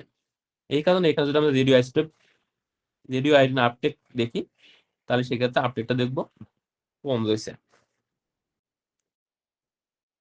ফ্যাকটিসিয়াস থাইরোটক্সিসে আরো কিছু ফিচার পাওয়া যায়। নর্মাল আমাদের বডিতে যে T4, T3 রেশিও থাকে, এটা থাকে 30:1। কোনো পেশেন্ট যদি এক্সেসিভ T4 ইনটেক করে, তাহলে সেই ক্ষেত্রে রেশিওটা বেড়ে যাবে, 70:1 হবে, মোর দ্যান 70:1। আমরা যদি আয়োডিন আপটেক টেস্ট করি, তাহলে এই পেশেন্টগুলো আয়োডিন আপটেকটা কম দেখাবে। আর পেশেন্টটা যেহেতু এক্সোজেনাস একটা সোর্স থেকে T4 পাইছে, এই T4টা কি করবে? পিটুইটারি গ্ল্যান্ডকে সাপ্রেস করে রাখবে, TSH রিলিজটা কম হবে। এর ফলে কি হবে? এখানে থাইরোগ্লোবিন রিলিজটা কম থাকবে। তাহলে এই কম্বিনেশন যদি আমরা পাই, যে আয়োডিন আপটেক কম, T4, T3 রেশিও বেড়ে গেছে এবং থাইরোগ্লোবিন লেভেলটা কম বা একদমই ডিটেক্টেবল না, তাহলে এটাকে আমরা বলবো ফ্যাকটিশিয়াস থাইরয়েডটক্সিকোসিস। তাহলে এটা সিনারিও অনেক সময় পরীক্ষায় আসে। ম্যানেজমেন্টের মধ্যে আমরা সিমটোমেটিক ট্রিটমেন্টের জন্য এখানে যেহেতু সিম্প্যাথেটিক অ্যাক্টিভিটি গুলো বেশি থাকে, সো আমরা এখানে অ্যাড্রেনার্জিক ব্লকার যেগুলো আছে, নন সিলেক্টিভ বিটা ব্লকার, এগুলো ইউজ করি। তাহলে এটা হচ্ছে সিমটোমেটিক ট্রিটমেন্টের জন্য প্রোপানল বা নন সিলেক্টিভ বিটা ব্লকার। কোনো পেশেন্ট যদি অ্যাজমা থাকে বা বিটা ব্লকার কন্ট্রাইন্ডিকেটেড থাকে, সেক্ষেত্রে আমরা ওয়ার্টেন হিসেবে ভেটাপামিড বা ক্যালসিয়াম চ্যানেল ব্লকার ইউজ করতে পারি। এছাড়া ডেফিনেটিভ ট্রিটমেন্টের জন্য আমরা অ্যান্টিথাইরয়েড ড্রাগ, রেডিওয়াইডিন থেরাপি এবং সার্জারি করতে পারি, এগুলো পরবর্তীতে আসবে। এবার থাইরোটক্সিক ক্রাইসিস। তাহলে থাইরোটক্সিকোসিসের একটা ইমার্জেন্সি কন্ডিশন হচ্ছে থাইরোটক্সিক ক্রাইসিস। তাহলে পেশেন্টগুলো সিম্প্যাথেটিক যে ওভার অ্যাক্টিভিটি সেগুলো প্রেজেন্ট করবে। পেশেন্টের ট্যাকিয়ার্ড থাকতে পারে, অ্যাট্রিয়াল ফিব্রিলেশন থাকতে পারে, বয়স্ক পেশেন্টের ক্ষেত্রে হার্ট ফেলিওর থাকতে পারে। আর এই পেশেন্টগুলো অনেক সময় এজিটেটেড থাকে এবং ডেলিরিয়াস কন্ডিশনে থাকে। কজেস বা রিস্ক ফ্যাক্টর হচ্ছে, একটা হচ্ছে যদি পেশেন্টের আনরিকগনাইজ থাকে অথবা ইনএডুকেটলি ট্রিটেড থাকে, এই পেশেন্টগুলো যদি কোনো ইনফেকশন হয়, সেক্ষেত্রে থাইরোটক্সিক ক্রাইসিস ডেভেলপ করতে পারে। আরেকটা ডেভেলপ করতে পারে shortly after thyroidectomy in ill prepared patient, মানে কোনো পেশেন্ট যদি ওয়েল প্রিপেয়ার্ড না করে আমরা সার্জারি করে ফেলি, অথবা যদি রেডিওয়াইডিন থেরাপি দিই, সেক্ষেত্রে রেডিওয়াইডিন থেরাপি দেওয়ার কিছুদিন পরে পেশেন্টের থাইরয়েডক্সিক ক্রাইসিস ডেভেলপ করতে পারে। তাহলে ট্রিটমেন্টের মধ্যে কি কি ট্রিটমেন্ট অপশন আছে, এগুলো অনেক সময় পরীক্ষা এমসিকিউ আসে। তাহলে পেশেন্ট আমরা রিঅ্যাডিশন করবো, প্রোপানল দেবো, স্টেরয়েড দেবো। আর এখানে আমাদের অ্যান্টিথাইরয়েড ড্রাগ অফ চয়েস হবে প্রোপাইল থাইরোসিল। তাহলে থাইরয়েডক্সিক ক্রাইসিসে আমাদের যে অ্যান্টিথাইরয়েড ড্রাগ আছে, এটা অনেক সময় পরীক্ষা কোশ্চেন আসতে পারে। তাহলে এখানে আমরা কাজিমিমাজোলের পরিবর্তে প্রোপাইল থাইরোসিলটা বেশি প্রিফার করি। প্রোপাইল থাইরোসিলের দুইটা ফাংশন আছে, একটা হচ্ছে থাইরয়েড হরমোন সিনথেসিস কমায়, আর একটা হচ্ছে T4 থেকে T3 তে কনভার্সনটাকে ইনহিবিট করে। এর বেশি কজেস অফ থাইরয়েডটক্সিকোসিস, তাহলে আমরা অলরেডি একবার বলছি, এর মধ্যে মোস্ট কমন কজ হচ্ছে গ্রেভস ডিজিজ, এছাড়া মাল্টিনোডুলার গোয়াইটার, সলিডারি গোয়াইটার, এগুলোতেও থাইরয়েডটক্সিস পাইতে পারি। কোন কোন কন্ডিশনে নেগলিজেবল রেডিও আইসোটোপ আপটেক হবে, এটা পরীক্ষা এমসিকিউ আসে। তাহলে আমরা একটা বললাম থাইরয়েডাইটিস, মানে যেখানে থাইরয়েড গ্ল্যান্ডে আগে থেকেই তৈরি হওয়া যে হরমোনগুলো স্টোর থাকে, সেগুলো রিলিজ বেশি হয়। তাহলে এখানে একটা ইনফ্লামেটরি কন্ডিশনের কারণে থাইরয়েডের যে গ্লোবিউল আছে সেগুলো ডিস্ট্রাকশন হয় এবং স্টোরড হরমোনগুলো বেশি বেশি রিলিজ হয়। তাহলে এই কন্ডিশনগুলোতে আমরা আপটেক কম পাবো। আমরা যদি এক্সট্রা থাইরয়েড কোনো সোর্স পাই, যেমন ফ্যাকটিশিয়াস থাইরয়েডটক্সিকোসিস, এখানে বডি বাইরে থেকে আসে, আরেকটা হচ্ছে একটোপিক সোর্স যেমন স্টোমা ওভারি, তাহলে এই কন্ডিশনগুলোতে আমাদের থাইরয়েড হরমোনের কোনো সিনথেসিস হইতেছে না থাইরয়েড গ্ল্যান্ডে, এখানে বাইরের সোর্স থেকে আসতেছে, সো এগুলোতে আমরা আপটেক কম পাবো। আরেকটা হচ্ছে আয়োডাইড ইনডিউসড, তাহলে এটা পরীক্ষা অনুসারে এমসিকিউ আসে যে কোন কোন কন্ডিশনে রেডিও আইসোটোপ আপটেক কম থাকে। এরপর থাইরয়েডটক্সিকোসিস এবং হাইপোথাইরয়েডিজমের একটা বক্স আছে ক্লিনিক্যাল ফিচার্স দিয়ে, অনেক কিছু লেখা আছে, এর মধ্যে যেগুলো রেড কালার এবং ব্লু কালার দেওয়া আছে, এগুলো পরীক্ষায় বেশি আসে। থাইরয়েডটক্সিকোসিসে একটা জিনিস মনে রাখতে পারেন, যেখানে সবকিছু বাড়বে, এখানে পালস বাড়বে, বিপি বাড়বে, ফিভার, টেম্পারেচার বাড়ে, রেসপিরেটরি রেট বাড়ে, গাট মোটালিটি বাড়ে, সবকিছু বাড়ে। তাহলে কমে কি কি, একটা হচ্ছে অ্যামোনেরিয়া বা অলিগোমেনোরিয়া হয়, তাহলে মেনস্ট্রুয়াল ব্লিডিংটা কমবে, আর একটা হচ্ছে ওয়েটটা কমে যায়, এখানে ওয়েট লস হয়, আর বোন মেরুর ডেনসিটিটা কমে যায়, অস্টিওপোরোসিস হয়। তাহলে থাইরয়েডটক্সিকোসিসের মধ্যে অলমোস্ট সবকিছু বেড়ে যায়, শুধু এই তিনটা জিনিস কমে যায়। আর একটা হচ্ছে লস অফ লিবিডো হতে পারে।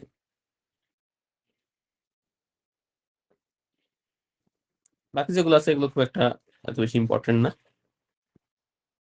আর হাইপোথাইরয়েডিজম হচ্ছে পুরো উল্টা হবে, তাহলে এখানে ওয়েট লস হইতেছিল, এখানে হবে ওয়েট গেইন। থাইরয়েডটক্সিস হইতেছিল পালপিটেশন, টাইকার্ডিয়া, এখানে হবে হচ্ছে ব্র্যাডিকার্ডিয়া। থাইরয়েডটক্সিসে ছিল অ্যামোনেরিয়া বা অলিগোমেনোরিয়া, হাইপোথাইরয়েডিজম হবে মেনোরেজিয়া। তারপরে থাইরয়েডটক্সিসের ডায়রিয়া ছিল, গাট মোটিলিটি বেশি ছিল, হাইপোথাইরয়েডিজম গাট মোটিলিটি কম থাকবে, কনস্টিপেশন হবে পেশেন্টের। একটা জিনিস দুইটাতে কমন, সেটা হচ্ছে হাইপারটেনশন। তাহলে থাইরয়েডটক্সিকোসিস এবং হাইপোথাইরয়েডিজম দুইটাতে হাইপারটেনশন হতে পারে, দুইটার মেকানিজম আলাদা। থাইরয়েডটক্সিকোসিসে ইউজুয়ালি ট্যাকিকার্ডিয়া হয়, ফোর্স অফ কন্ডাকশন বেড়ে যায়, এই কারণে পেশেন্টের ব্লাড প্রেশারটা বেশি থাকে। আর হাইপোথাইরয়েডিজমে ইউজুয়ালি লাইপোলাইসিসটা হইতে পারে না ঠিক মতো, এখানে হচ্ছে হাইপারলিপিডিয়াম হয়, কোলেস্ট্রল গুলো বেশি বেশি ডিপোজিশন হয়, যে কারণে ব্লাড প্রেশারটা বেশি থাকে। এখানে আরেকটা জিনিস পরীক্ষায় বেশি আসে, সেটা হচ্ছে থাইরয়েড আমরা গাইনোকোমেশিয়া পাবো, আর হাইপোথাইরয়েডিজমে পাবো গ্যালাক্টোরিয়া। এই দুটো জিনিস একটু খেয়াল করে দেখেন। এরপর ডিফারেন্সিয়াল ডায়াগনোসিস ইন থাইরয়েড, এটা ডেভিডসন একটা ফিগার আছে।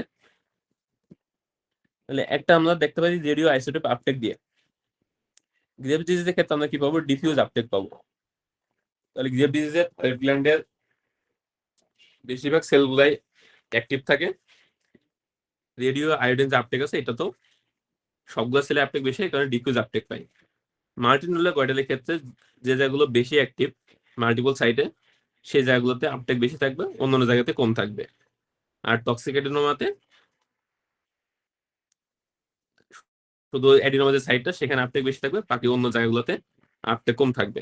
তাহলে রেডিও আইসোটোপ আপটেকের প্যাটার্ন দিয়ে আমরা হচ্ছে থাইরোসিস কজগুলো ডিফারেন্সিয়েট করতে পারি। ডিফিউজ আপটেক হলে গ্রেভস ডিজিজ, প্যাসি আপটেক হলে মাল্টিনুলার গয়টা, আর যদি সিঙ্গেল সাইটে আপটেক বেশি থাকে টক্সিক অ্যাডিনোমা।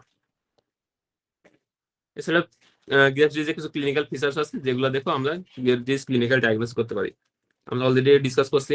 একটা হচ্ছে গ্রেভস অপথ্যালমোপ্যাথি, পেটিবিয়াল মিক্সেডেমা, এর একটা ছিল হচ্ছে থাইরয়েড অ্যাক্টিপ্রেসি, আর এখানে নতুন একটা আছে ডিফিউজ গয়টাউইড ব্রুই।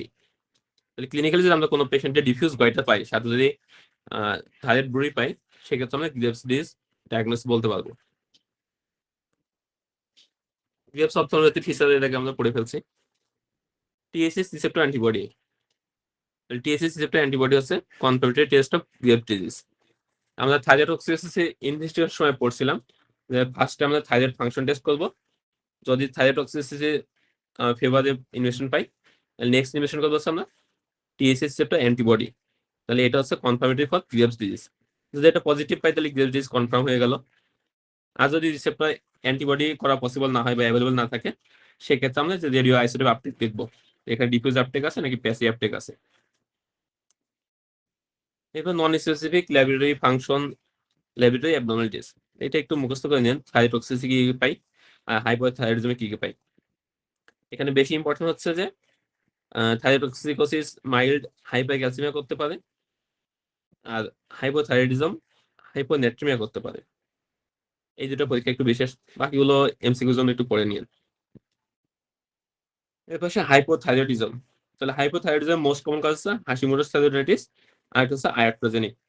আয়াক্টোজেনিকের মধ্যে একটা হতে পারে রেডিওঅ্যাক্টিভ থেরাপি, একটা হতে পারে surgical treatment. Consequence of prolonged hypothyroidism. তাহলে থাইরয়েড হরমোনের একটা ফাংশন বলছিলাম যে মেটাবলিজম বাড়ানো। তাহলে কোনো পেশেন্ট যদি থাইরয়েড হরমোন ডেফিসিট থাকে, তাহলে তাদের ক্ষেত্রে মেটাবলিজম কম হবে এবং বিভিন্ন টিস্যুতে ইনফিল্ট্রেশন বেশি হবে। এই টিস্যু ইনফিল্ট্রেশনের কারণে কিছু ফিচার্স পাওয়া যায়। তাহলে এগুলো হচ্ছে প্রলং হাইপোথাইরয়েডিজমের ফিচার। পরীক্ষায় এমসিকিউ আসতে পারে, what are the features of prolong hypothyroidism. তাহলে এখানে লো পিচ ভয়েস পাবো, সিলাইডিসিস পেতে পারি due to large tongue, hearing defect থাকতে পারে, আর একটা হচ্ছে কার্পাল টানেল সিনড্রোম থাকতে পারে due to compression of median nerve, আর নন পেডিং ইডিমা থাকতে পারে। তাহলে এগুলো হচ্ছে প্রলং হাইপোথাইরয়েডিজম ফিচার। কেন হয়? Due to infiltration of mucopolysaccharides. এটা হচ্ছে হাইপোথাইরয়েডিজমের কজ কি কি। তাহলে এটা পরীক্ষার জন্য এমসিকিউর জন্য ইম্পর্টেন্ট। কোথায় গয়টার থাকে বা অ্যান্টিবডি, এগুলো খুব একটা না দেখলেও হবে, শুধু কজগুলো একটু পড়লে হবে। ইনভেস্টিগেশন করতে দরকার নেই। ECG findings. তাহলে থাইরোটক্সিকোসিসে আমাদের ইসিজি ফাইন্ডিং ছিল sinus tachycardia with atrial fibrillation. আর হাইপোথাইরয়েডিজমের ক্ষেত্রে আমরা পাবো কি sinus bradycardia with low voltage complex. Low voltage complex আমরা আর কোথায় পাইতে পারি? আমাদের পরীক্ষার জন্য একটা ইম্পর্টেন্ট হচ্ছে পেরিকার্ডিয়াল ইফিউশন। তাহলে পেরিকার্ডিয়াল ইফিউশনে লো ভোল্টেজ ইসিজি পাওয়া যায়।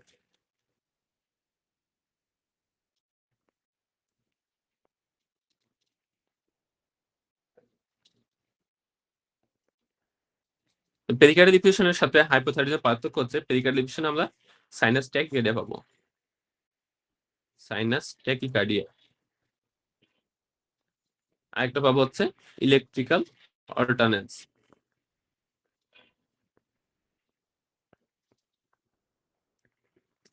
তাহলে লো ভোল্টেজ ইসিজি পাইলে আমরা হাইপোথাইরয়েডিজমের সাথে ফিজিক্যাল এডুকেশনে কিভাবে আলাদা করবো এই ফাইন্ডিংস গুলো দেখে।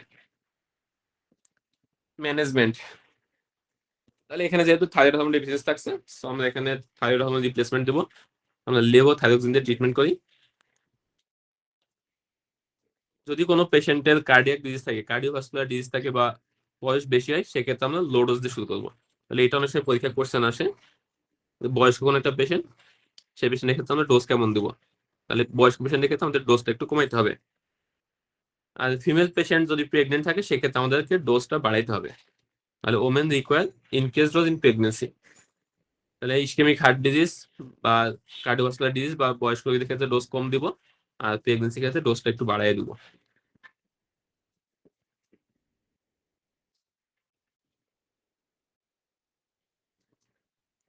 আচ্ছা, TSH should be more than 20 milliinternational unit per liter to confirm the diagnosis of primary hypothyroidism. তাহলে প্রাইমারি হাইপোথাইরয়েডিজম আমরা বলছিলাম T3T4 টা কম থাকবে, TSH টা বেশি থাকবে। তো এখানে TSH মোর দেন 20 থাকতে হবে কনফার্ম করার জন্য। অনেক সময় পেশেন্টের 5 to 20 এর মধ্যে থাকতে পারে, সেক্ষেত্রে আমাদের মানে প্রাইমারি হাইপোথাইরয়েডিজমটা কনফার্ম করতে পারবো না, সেক্ষেত্রে অন্যান্য ডিফারেন্সগুলো চিন্তা করতে হবে। পার্মানেন্ট হরমোন রিপ্লেসমেন্ট, তাহলে হাইপোথাইরয়েডিজমের অনেকগুলো পদ আছে, এর মধ্যে সবগুলোতে আমাদের হরমোন রিপ্লেসমেন্ট লাগে না। কিছু কিছু ক্ষেত্রে একেবারেই লাগে না, কোনো কোনো ক্ষেত্রে টেম্পোরারি রিপ্লেসমেন্ট লাগতে পারে। আর পার্মানেন্ট রিপ্লেসমেন্ট লাগে তিনটা কন্ডিশনে, একটা হচ্ছে হাশিমোটোস থাইরয়েডাইটিস, একটা হচ্ছে অ্যাট্রোপিক হাইপোথাইরয়েডিজম, আর একটা হচ্ছে থাইরয়েড অ্যাবলেশন সার্জারির ক্ষেত্রে। Situations in which adjustment of the dose of levothyroxine may necessary.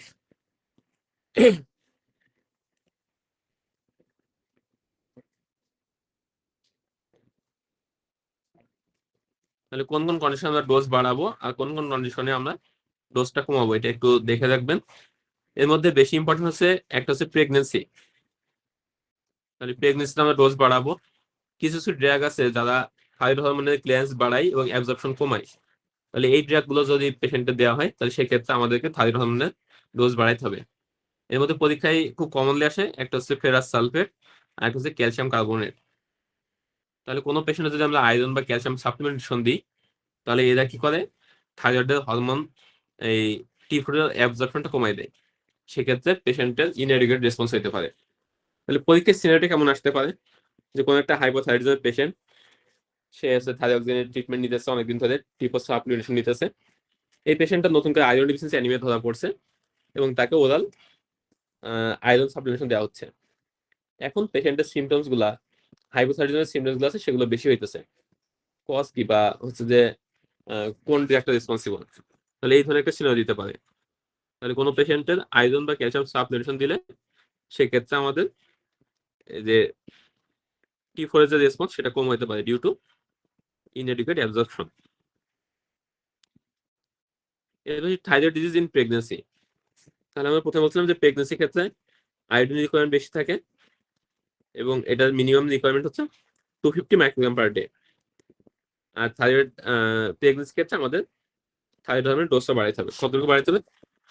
5 to 50% from early pregnancy. তাহলে এটা অনেক সময় পরীক্ষা কোশ্চেন করে, কোন একটা পেশেন্ট 50 মাইক্রোগ্রাম আছে থাইরয়েড পাইতেছে আগে থেকেই, এখন পেশেন্টের প্রেগনেন্ট হয়েছে, এখন পেশেন্টের থাইরয়েড হরমোনের ডোজটা কি করতে হবে, কোনো চেঞ্জ করা লাগবে কিনা, কমাইতে হবে কিনা বা বাড়াইতে হবে কিনা বা একই ডোজে পাবে কিনা।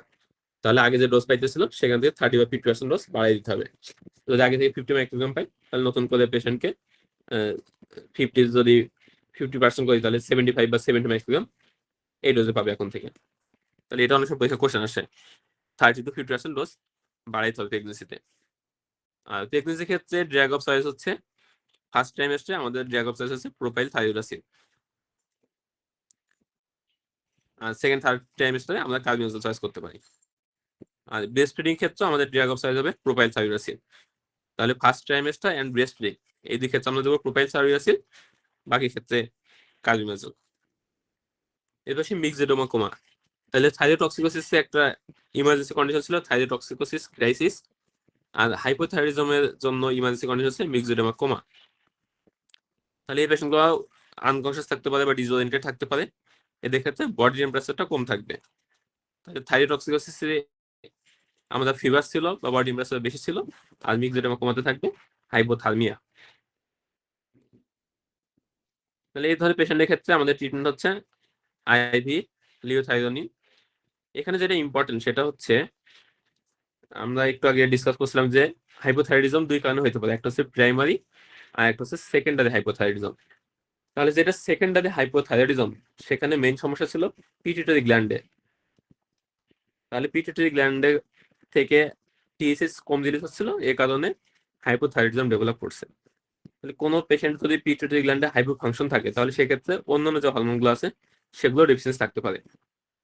তাহলে এরকম একটা পেশেন্টের যদি এসিটেজ ডেফিসিয়েন্সি থাকে, মানে পিটুইটারি ফাংশনটা কম করতেছে, সেখানে টিএসএইচ ডেফিসিয়েন্সি আছে। এর সাথে যদি এসিটেজ ডেফিসিয়েন্সি থাকে তাহলে সেক্ষেত্রে পেশেন্টের সমস্যা কি হবে? এসিটেজ ডেফিসিয়েন্সি থাকলে পেশেন্টের কর্টিসলটা কম রিলিজ হবে অ্যাড্রিনাল কর্টেক্স থেকে। তাহলে হাইপোপিটুইটারিজমের যে পেশেন্টগুলো, এদের দেখা যায় অনেকগুলো হরমোনাল ডেফিসিয়েন্সি থাকে। তাহলে এক্ষেত্রে যদি পেশেন্টের আগে থেকে কর্টিসল ডেফিসিয়েন্সি থাকে বা অ্যাড্রিনাল ইনসাফিসিয়েন্সি থাকে, এই পেশেন্টটা যদি আমরা হঠাৎ করে আইভি থাইরয়েড রিপ্লেসমেন্ট দিই তাহলে কি হবে? এই কর্টিসলের মেটাবলিজম আরো বেশি হবে। তাহলে আগে থেকে কর্টিসল ডেফিসিয়েন্সি আছে বা অ্যাড্রিনাল ইনসাফিসিয়েন্সি আছে, আমি যদি আরো ডেফিসিয়েন্সি করে দিই তাহলে পেশেন্টের অ্যাড্রিনাল ক্রাইসিস ডেভেলপ করতে পারে। এই কারণে কোনো পেশেন্টের হাইপোথাইরয়েডিজম এটা প্রাইমারি না সেকেন্ডারি এটা যদি কনফার্ম না থাকে তাহলে সেক্ষেত্রে আমাদেরকে হাইড্রোকর্টিসন ইন্ট্রামাসকুলার দিয়ে তার সাথে থাইরয়েড রিপ্লেসমেন্ট করতে হবে। এই মেসেজটা এখানে ইম্পর্টেন্ট। তাহলে পরীক্ষা অনেক সময় এই ধরনের কোশ্চেন দেয়। যদি কোনো পেশেন্টের প্রাইমারি হাইপোথাইরয়েডিজম হয় সেক্ষেত্রে আমাদের মানে হাইড্রোকর্টিসন ইম্পর্টেন্ট না। তবে যদি পেশেন্টের ডায়াগনোসিস কনফার্ম না হয় অথবা যদি সেকেন্ডারি হাইপোথাইরয়েডিজম হয় সেক্ষেত্রে আমাদেরকে হাইড্রোকর্টিসন সাপ্লিমেন্টেশন দিয়ে তারপরে থাইরয়েড রিপ্লেসমেন্ট করতে হবে। এবার সাবক্লিনিক্যাল থাইরয়েডটক্সিসিস, তাহলে এটা আমরা এর আগে ডিসকাস করছি ইন্টারপ্রিটেশনের সময়। এ দেখতে যে থাইরয়েডটক্সিকোসিস থাকবে, মানে টি3 টিউবারটা আপার এন্ড অফ রেফারেন্স রেঞ্জে থাকবে, মানে এখনো পুরোপুরি ক্লিনিক্যাল রেঞ্জে আসে না আর কি, মানে নর্মাল রেঞ্জের বাইরে আসে নাই, কিন্তু এটা আপার লিমিটে আছে। আর টিএসএসটা থাকবে আনডিটেক্টেবল। তাহলে এই পেশেন্টগুলো মেইনলি পাওয়া যাচ্ছে মার্টিনোডুলার গয়টার ক্ষেত্রে এই ধরনের ফাইন্ডিংস বেশি পাওয়া যায়। এদের ক্ষেত্রে কমপ্লেক্সনের রিস্ক থাকে, একটা হচ্ছে অ্যাট্রিয়াল ফিব্রিলেশন আর একটা হচ্ছে অস্টিওপোরোসিসের রিস্কটা বেশি থাকে। সাবক্লিনিক্যাল হাইপোথাইরয়েডিজম আমি বললাম যে ঠিক উল্টা, মানে এখানে টি3 টি4 লেভেলটা লোয়ার এন্ড অফ রেফারেন্স রেঞ্জে থাকবে আর টিএসএসটা বেশি থাকবে। সাবক্লিনিক্যাল হাইপোথাইরয়েডিজম পেশেন্টগুলোর ক্ষেত্রে ওভার থাইরয়েড ফেলার হওয়ার রিস্ক থাকে বেশি, বিশেষ করে যাদের অ্যান্টিবডি পজিটিভ থাকবে, থাইরয়েড পারঅক্সিডেজ অ্যান্টিবডি পজিটিভ থাকে অথবা টিএসএস লেভেল 10-এর বেশি থাকে, তাদের ক্ষেত্রে থাইরয়েড ফেলার হওয়ার রিস্ক থাকে বেশি। তাহলে এই ধরনের সাবক্লিনিক্যাল পেশেন্ট আমরা ট্রিটমেন্ট করবো কি করবো না, এই ধরনের একটা কন্ডিশন হতে পারে। ট্রিটমেন্ট করার কিছু ইন্ডিকেশন আছে। যদি কোনো পেশেন্টের সিমটোমেটিক থাকে অথবা যদি অটো অ্যান্টিবডি পজিটিভ থাকে অথবা টিএসএস যদি মোর দ্যান 10 থাকে, তাহলে এই পেশেন্টগুলোর ক্ষেত্রে আমরা লেভোথাইরক্সিন সাপ্লিমেন্টেশন দিব। না দিলে এই পেশেন্টগুলো পরবর্তীতে থাইরয়েড ফেলার হওয়ার রিস্ক থাকে। তাহলে পরীক্ষার সময় কোশ্চেন আসে যে indication of treatment in case of subclinical hypothyroidism. এর পাশে নন থাইরয়েড ইলনেস বা সিক ইউথাইরয়েডিজম।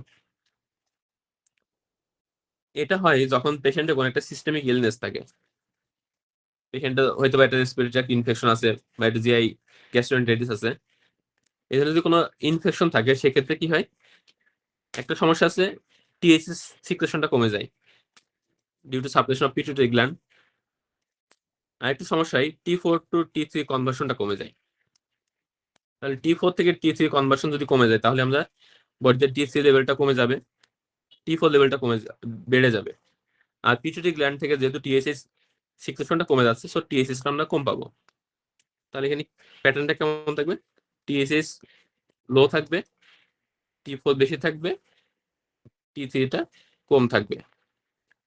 তাহলে কোনো একটা পেশেন্টের যদি সিনারিও থাকে যে কোনো একটা পেশেন্ট নিউমোনিয়া নিয়ে হসপিটালে অ্যাডমিট হয়েছে, তার থাইরয়েড ফাংশন টেস্ট করে দেখা গেছে টিএসএস কম, টি4 বেশি, টি3 কম, হোয়াট ইজ ইউর ডায়াগনোসিস? তাহলে সেক্ষেত্রে ডায়াগনোসিস হবে সিক ইউথাইরয়েডিজম বা নন থাইরয়েড ইলনেস। এখানে একটা কথা বলা আছে, as thyroid function tests are difficult to interpret in patient with non-thyroid illness, it is wise to avoid performing thyroid function test unless there is clinical evidence of concomitant thyroid disease. তাহলে usually আমরা কোনো patient যদি hospitalise থাকে বা others কোনো infection থাকে, সেক্ষেত্রে usually আমরা থাইরয়েড ফাংশনটা খুব একটা দেখি না, কারণ এই ধরনের ফাংশন থাইরয়েড প্রোফাইলের ইন্টারপ্রিটেশন করা অনেক ডিফিকাল্ট। তাহলে এটা পরীক্ষা সিনারিও দিয়ে দেয়। এরপর আসে থাইরয়েড লাম্প অর সোয়েলিং। তাহলে ইউজুয়ালি থাইরয়েড লাম্প বা সোয়েলিং গুলো ইউজুয়ালি বিনাইন থাকে, অনলি 5 to 10% হচ্ছে ম্যালিগনেন্ট থাকতে পারে। মানে কখন আমরা ম্যালিগনেন্ট সাসপেক্ট করবো, একটা হচ্ছে যদি ইয়ং পেশেন্ট থাকে এবং সাথে হেড নেক ইরিটেশনের হিস্ট্রি থাকে, মানে কোনো পেশেন্টের যদি রেডিওথেরাপি পেয়ে থাকে, অথবা যদি ওল্ডার পেশেন্ট হয়, অথবা সার্ভাইকাল লিম্ফেডিনোপ্যাথি থাকে, তাহলে এইসব ক্ষেত্রে আমরা ম্যালিগনেন্সি একটা কনসিডারেশন করবো। এর পাশে ক্লিনিক্যাল অ্যাসেসমেন্ট। ক্লিনিক্যাল অ্যাসেসমেন্টটা আমাদের ফার্স্ট আমরা যে ইনভেস্টিগেশন করি সেটা হচ্ছে একটা আল্ট্রাসোনোগ্রাম করতে পারি আর থাইরয়েড ফাংশন টেস্ট চেক করতে পারি। এরপরে এখানে এগুলো খুব একটা আসে না। আচ্ছা, পরীক্ষার জন্য একটা ইম্পর্টেন্ট হচ্ছে আল্ট্রাসাউন্ড ক্যারেক্টারিস্টিক্স অফ ম্যালিগনেন্সি। তাহলে আল্ট্রাসাউন্ড আমরা কি কি ফাইন্ডিংস পাইলে আমরা ম্যালিগনেন্সি চিন্তা করবো। একটা হচ্ছে হাইপোইকোজেনেসিটি, তারপর হচ্ছে ইন্টারনোডুলার ভাস্কুলারিটি, মাইক্রো ক্যালসিফিকেশন আর ইরেগুলার অর লোবুলেটেড মার্জিন। যদি এই ধরনের ফিচারগুলো আমরা পাই তাহলে সেক্ষেত্রে আমরা ম্যালিগনেন্সি চিন্তা করব। পরীক্ষায় এমসিকিউ আসতে পারে এগুলো থেকে। Causes of thyroid enlargement. তাহলে কোন কোন কন্ডিশন আমরা গয়টার বা থাইরয়েড এনলার্জমেন্ট পাই, এটা পরীক্ষায় এমসিকিউর জন্য একটু দেখে নিয়ে। এখানে ইম্পর্টেন্ট হচ্ছে টেন্ডার গয়টা কোন কোন কেসে পাই। তাহলে যেগুলো 2 নাম্বার দেওয়া আছে, যে সাপোজিটিভ থাইরয়েডাইটিস, ট্রানজিয়েন্ট থাইরয়েডাইটিস আর রিডাল থাইরয়েডাইটিস, এই কন্ডিশনগুলোতে আমরা টেন্ডার বা পেইনফুল গয়টা পাবো। আর লেভোথাইরোক্সিন থেরাপি দিলে কোন কোন গয়টাগুলো শ্রিঙ্ক করতে পারে, এটা হচ্ছে হাশিমোটোস থাইরয়েডাইটিস, আয়োডিন ডেফিসিয়েন্সি বা এন্ডেমিক গয়টার আর ডিসহরমোজেনেসিস। তাহলে এগুলাতে আমরা যদি থাইরয়েড রিপ্লেসমেন্ট করি তাহলে গয়টারটা কমে যাবে। আর সাপোজিটিভ থাইরয়েডাইটিস, ট্রানজিয়েন্ট থাইরয়েডাইটিস আর রিডাল থাইরয়েডাইটিস এগুলাতে পেইনফুল গয়টার থাকে। গ্রেভস ডিজিজ, তাহলে এটা পরীক্ষার জন্য খুবই ইম্পর্টেন্ট, প্রতিবারই পরীক্ষায় আসে। মানে গ্রেভস ডিজিজের একটা কমন সিনারিও হচ্ছে পেশেন্টের থাইরয়েড টক্সিসিটি ফিচার থাকবে, ডিফিউজ গয়টা উইথ ব্রুই থাকতে পারে, আর একটা হচ্ছে অ্যান্টি টিএস অ্যান্টিবডি পজিটিভ থাকতে পারে। গ্রেভস ডিজিজ ইউজুয়ালি হয় হচ্ছে ইয়ং ফিমেল পেশেন্টের ক্ষেত্রে, ইয়ং বা মিডল এজ ফিমেল পেশেন্টের ক্ষেত্রে হতে পারে। কমন প্রেজেন্টেশন হচ্ছে থাইরয়েডটক্সিসিস উইথ উইদাউট ডিফিউজ গয়টা। এখানে যে মোস্ট কমন অ্যান্টিবডি থাকে হচ্ছে থাইরয়েড স্টিমুলেটিং ইমিউনোগ্লোবুলিন আর টিএসএস রিসেপ্টর অ্যান্টিবডি। এটা লাস্ট পরীক্ষাতে সিঙ্গেল বেস্ট আসছিল। ট্রিটমেন্টের মধ্যে আমাদের অপশন আছে অ্যান্টি থাইরয়েড ড্রাগস আছে, থাইরয়েডক্টমি আছে, আর একটা হচ্ছে radio iodine therapy. Anti thyroid drugs গুলো কিভাবে কাজ করে, এগুলো হচ্ছে আয়োডিনেশন অফ টাইরোসিন কে ইনহিবিট করে। অ্যাডভাইসের মধ্যে মোস্ট কমন অ্যাডভাইসের হচ্ছে এগুলো স্কিন র্যাশ করতে পারে, আর মোস্ট সিরিয়াস বা ফ্যাটাল কমপ্লিকেশন হচ্ছে অ্যাগনোলোসাইটোসিস করতে পারে, মানে সেল কাউন্ট গুলো কমে যাবে, মেইনলি হচ্ছে নিউট্রোফিল কাউন্টটা কমে যায় বেশি। তাহলে কোনো পেশেন্টের যদি অ্যান্টিথাইরয়েড ড্রাগ দেওয়ার পরে যদি পেশেন্টের ফিভার ডেভেলপ করে বা সোর থ্রোট ডেভেলপ করে বা কোনো ইনফেকশনের সাইন দেখা যায়, তাহলে সেক্ষেত্রে পেশেন্টকে অবশ্যই ড্রাগ স্টপ করতে হবে এবং কনসাল্ট নিতে হবে ডাক্তারের। অ্যান্টিথাইরয়েড ড্রাগের মধ্যে আমাদের আছে কার্বিমাজল আর একটা হচ্ছে প্রোপাইল থাইরোরাসিন। আমরা একটু আগে ডিসকাস করলাম যে ফার্স্ট ট্রাইমেস্টার এবং ব্রেস্ট ফিডিং ক্ষেত্রে আমরা চয়েস করবো প্রোপাইল থাইরোরাসিন, আর সেকেন্ড এন্ড থার্ড ট্রাইমেস্টারে আমরা কার্বিমাজল দিব। সাইড ইফেক্টের ভিতরে হাইপার সেন্সিটিভিটি, অ্যাগনোলোসাইটোসিস, আর প্রোপাইল থাইরোসিনের ক্ষেত্রে হেপাটোটক্সিসিটি একটা সাইড ইফেক্ট হতে পারে। কোনো পেশেন্টে যদি লার্জ গয়টার থাকে, অথবা যদি পোর ড্রাগে অ্যাডভান্স থাকে, অথবা যদি ড্রাগে রেসপন্স না করে, সেক্ষেত্রে আমরা পেশেন্টের থাইরয়েডক্টমি করতে পারি। এক্ষেত্রে অ্যাডভান্সমেন্ট কি হতে পারে, যেহেতু থাইরয়েড গ্ল্যান্ডটা আমরা কেটে ফেলতেছি, তো এখানে হাইপোথাইরয়েডিজম হতে পারে। যদি প্যালচয়েড গ্ল্যান্ডে ইনজুরি হয় সেক্ষেত্রে ট্রানজিয়েন্ট হাইপোক্যালসিয়াম ডেভেলপ করতে পারে, অথবা পার্মানেন্ট হাইপোপ্যারাথাইরয়েডিজম ডেভেলপ করতে পারে। আর এখানে ক্লোজলি থাকে হচ্ছে রিকারেন্ট ল্যারিঞ্জিয়াল নার্ভ আর একটা হচ্ছে সুপিরিয়র ল্যারিঞ্জিয়াল নার্ভ, তাহলে এগুলো তো ইনজুরি হতে পারে। তাহলে এটা পরীক্ষার জন্য খুবই কমন একটা কোশ্চেন। তো কোনো একটা পেশেন্টের গিলস ডিজিজ আছে বা অন্য কোনো কারণে থাইরয়েড গয়টার আছে, এই পেশেন্টের সার্জারি করার পরে টিটানি প্যারাসিস এগুলো ডেভেলপ করছে, তাহলে আন্ডারলাইং কজ কি? এখানে হচ্ছে অ্যান্সার হবে hypocalcaemia due to parathyroid gland injury. তাহলে থাইরয়েডেক্টমি করার পরে পেশেন্টের হাইপোক্যালসিমিয়া ডেভেলপ করার রিস্ক থাকতে পারে। এরপর আসি রেডিও আয়োডিন থেরাপি। তাহলে রেডিও আয়োডিন থেরাপি ইউজুয়ালি দেখা যায় যাদের বয়স 40 ইয়ার্সের বেশি অথবা সার্জারি করার পর পেশেন্টের রিকারেন্স হয়েছে। রেডিও আয়োডিন থেরাপি দুটো কন্ট্রাইন্ডিকেশন আছে, একটা হচ্ছে প্রেগনেন্সির পেশেন্টের ক্ষেত্রে দেওয়া যাবে না, অথবা যদি পেশেন্টের 6 মান্থের মধ্যে প্রেগনেন্সি প্ল্যান থাকে, আর একটা হচ্ছে যদি পেশেন্টের অ্যাক্টিভ গ্রেপস অপথ্যালমাস থাকে। তাহলে এই দুটো কন্ডিশনে রেডিও আয়োডিন থেরাপি কন্ট্রাইন্ডিকেটেড। আচ্ছা, এই যে লাস্ট একটা সিনারি আছে, এরকম একটা কোশ্চেন আসলে জানুয়ারি 22-এ কোন একটা পেশেন্টের অ্যান্টিথাইরয়েড ড্রাগ স্টার্ট করা হয়েছে, এরপর পেশেন্টের ফিভার এন্ড স্পট ডেভেলপ করছে, তাহলে নেক্সট ইনভেস্টিগেশন আমরা কি করব? তাহলে অ্যান্টিথাইরয়েড ড্রাগস এটা ইম্পর্টেন্ট কমপ্লিকেশন হচ্ছে অ্যাগ্রোসাইটোসিস করে। তাহলে কোনো পেশেন্ট যদি অ্যান্টিথাইরয়েড ড্রাগস খাওয়ার পর যদি পেশেন্টের ফিভার বা সোর থ্রোট বা অন্য কোনো ইনফেকশন ডেভেলপ করে, সেক্ষেত্রে আমরা সিবিসি করে দেখবো যে পেশেন্টের ডাব্লিউসি কাউন্ট বা নিউট্রোফিল কাউন্ট কমে গেছে কিনা।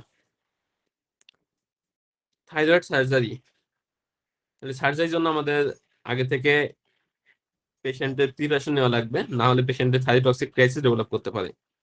থাইরয়েড সার্জারি পূর্বে আমরা কি করি? ওরাল পটাশিয়াম আয়োডাইড দিয়ে রাখি 10 days বিফোর সার্জারি। কেন দিই এটা ব্যাখ্যাটা পরে আছে। রেডিও অ্যাক্টিভ আয়োডিন এটা আমরা অলরেডি বলে ফেলছি। গ্রেপস অপথ্যালমাসি প্রেগন্যান্সিতে কন্ট্রাইন্ডিকেটেড। আর মেল পেশেন্টের ক্ষেত্রেও যদি কোনো পেশেন্ট রেডিও পেয়ে থাকে তাহলে সেক্ষেত্রে স্ট্রিক্ট কন্ট্রাসেপটিভ মেজার নিতে হবে। গ্রেপস অপথ্যালমাসির ফিচার অলরেডি আমরা পড়ে ফেলছি প্রথমেই। ম্যানেজমেন্টের ক্ষেত্রে ইউজুয়ালি পেশেন্টের স্পেসিফিক কোনো ট্রিটমেন্ট লাগে না, পেশেন্টকে স্মোকিং সেশন করতে বলতে হবে। স্মোকিং হচ্ছে গ্রেপস অপথ্যালমোপ্যাথি অ্যাগ্রাভেট করে। কোনো পেশেন্ট যদি মাইল্ড গ্রেপস অপথ্যালমোপ্যাথি থাকে, সেক্ষেত্রে আমরা ওরাল সিলেনিয়াম প্রেসক্রাইব করতে পারি। আর যদি সিভিয়ার প্রেজেন্টেশন থাকে, সেক্ষেত্রে স্টেরয়েড দিব। আর কোনো পেশেন্ট যদি ভিজুয়াল অ্যাকুইটি লস হয়, তাহলে সেক্ষেত্রে পেশেন্টের আর্জেন্ট সার্জিক্যাল ডিকম্প্রেশন লাগবে। তাহলে এগুলো পরীক্ষায় অনেক সময় কোশ্চেন আসে। একটা হচ্ছে গ্রেপস অপথ্যালমোপ্যাথিতে আমরা কি অ্যাডভাইস দেবো, স্মোকিং সেশন। মাইল্ডের ক্ষেত্রে ট্রিটমেন্ট কি দিয়ে করতে পারি? Oral selenium. সিভিয়ার কেসে স্টেরয়েড দিতে পারি। আর কোনো পেশেন্টে যদি গ্রেপস অপথ্যালমোপ্যাথি পেশেন্ট যদি কমপ্লেন করে ভিজুয়াল ডিস্টারবেন্সে কমপ্লেন করে, তাহলে সেক্ষেত্রে আমরা আর্জেন্ট সার্জারি করতে পারি।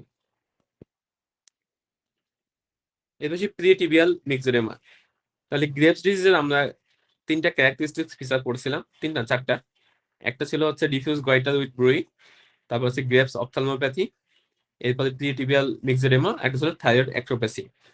এর মধ্যে প্রিটিবিয়াল মিক্সোডেমা আলাদা হিসেবে অনেক সময় সিঙ্গেল বেস্ট আসে।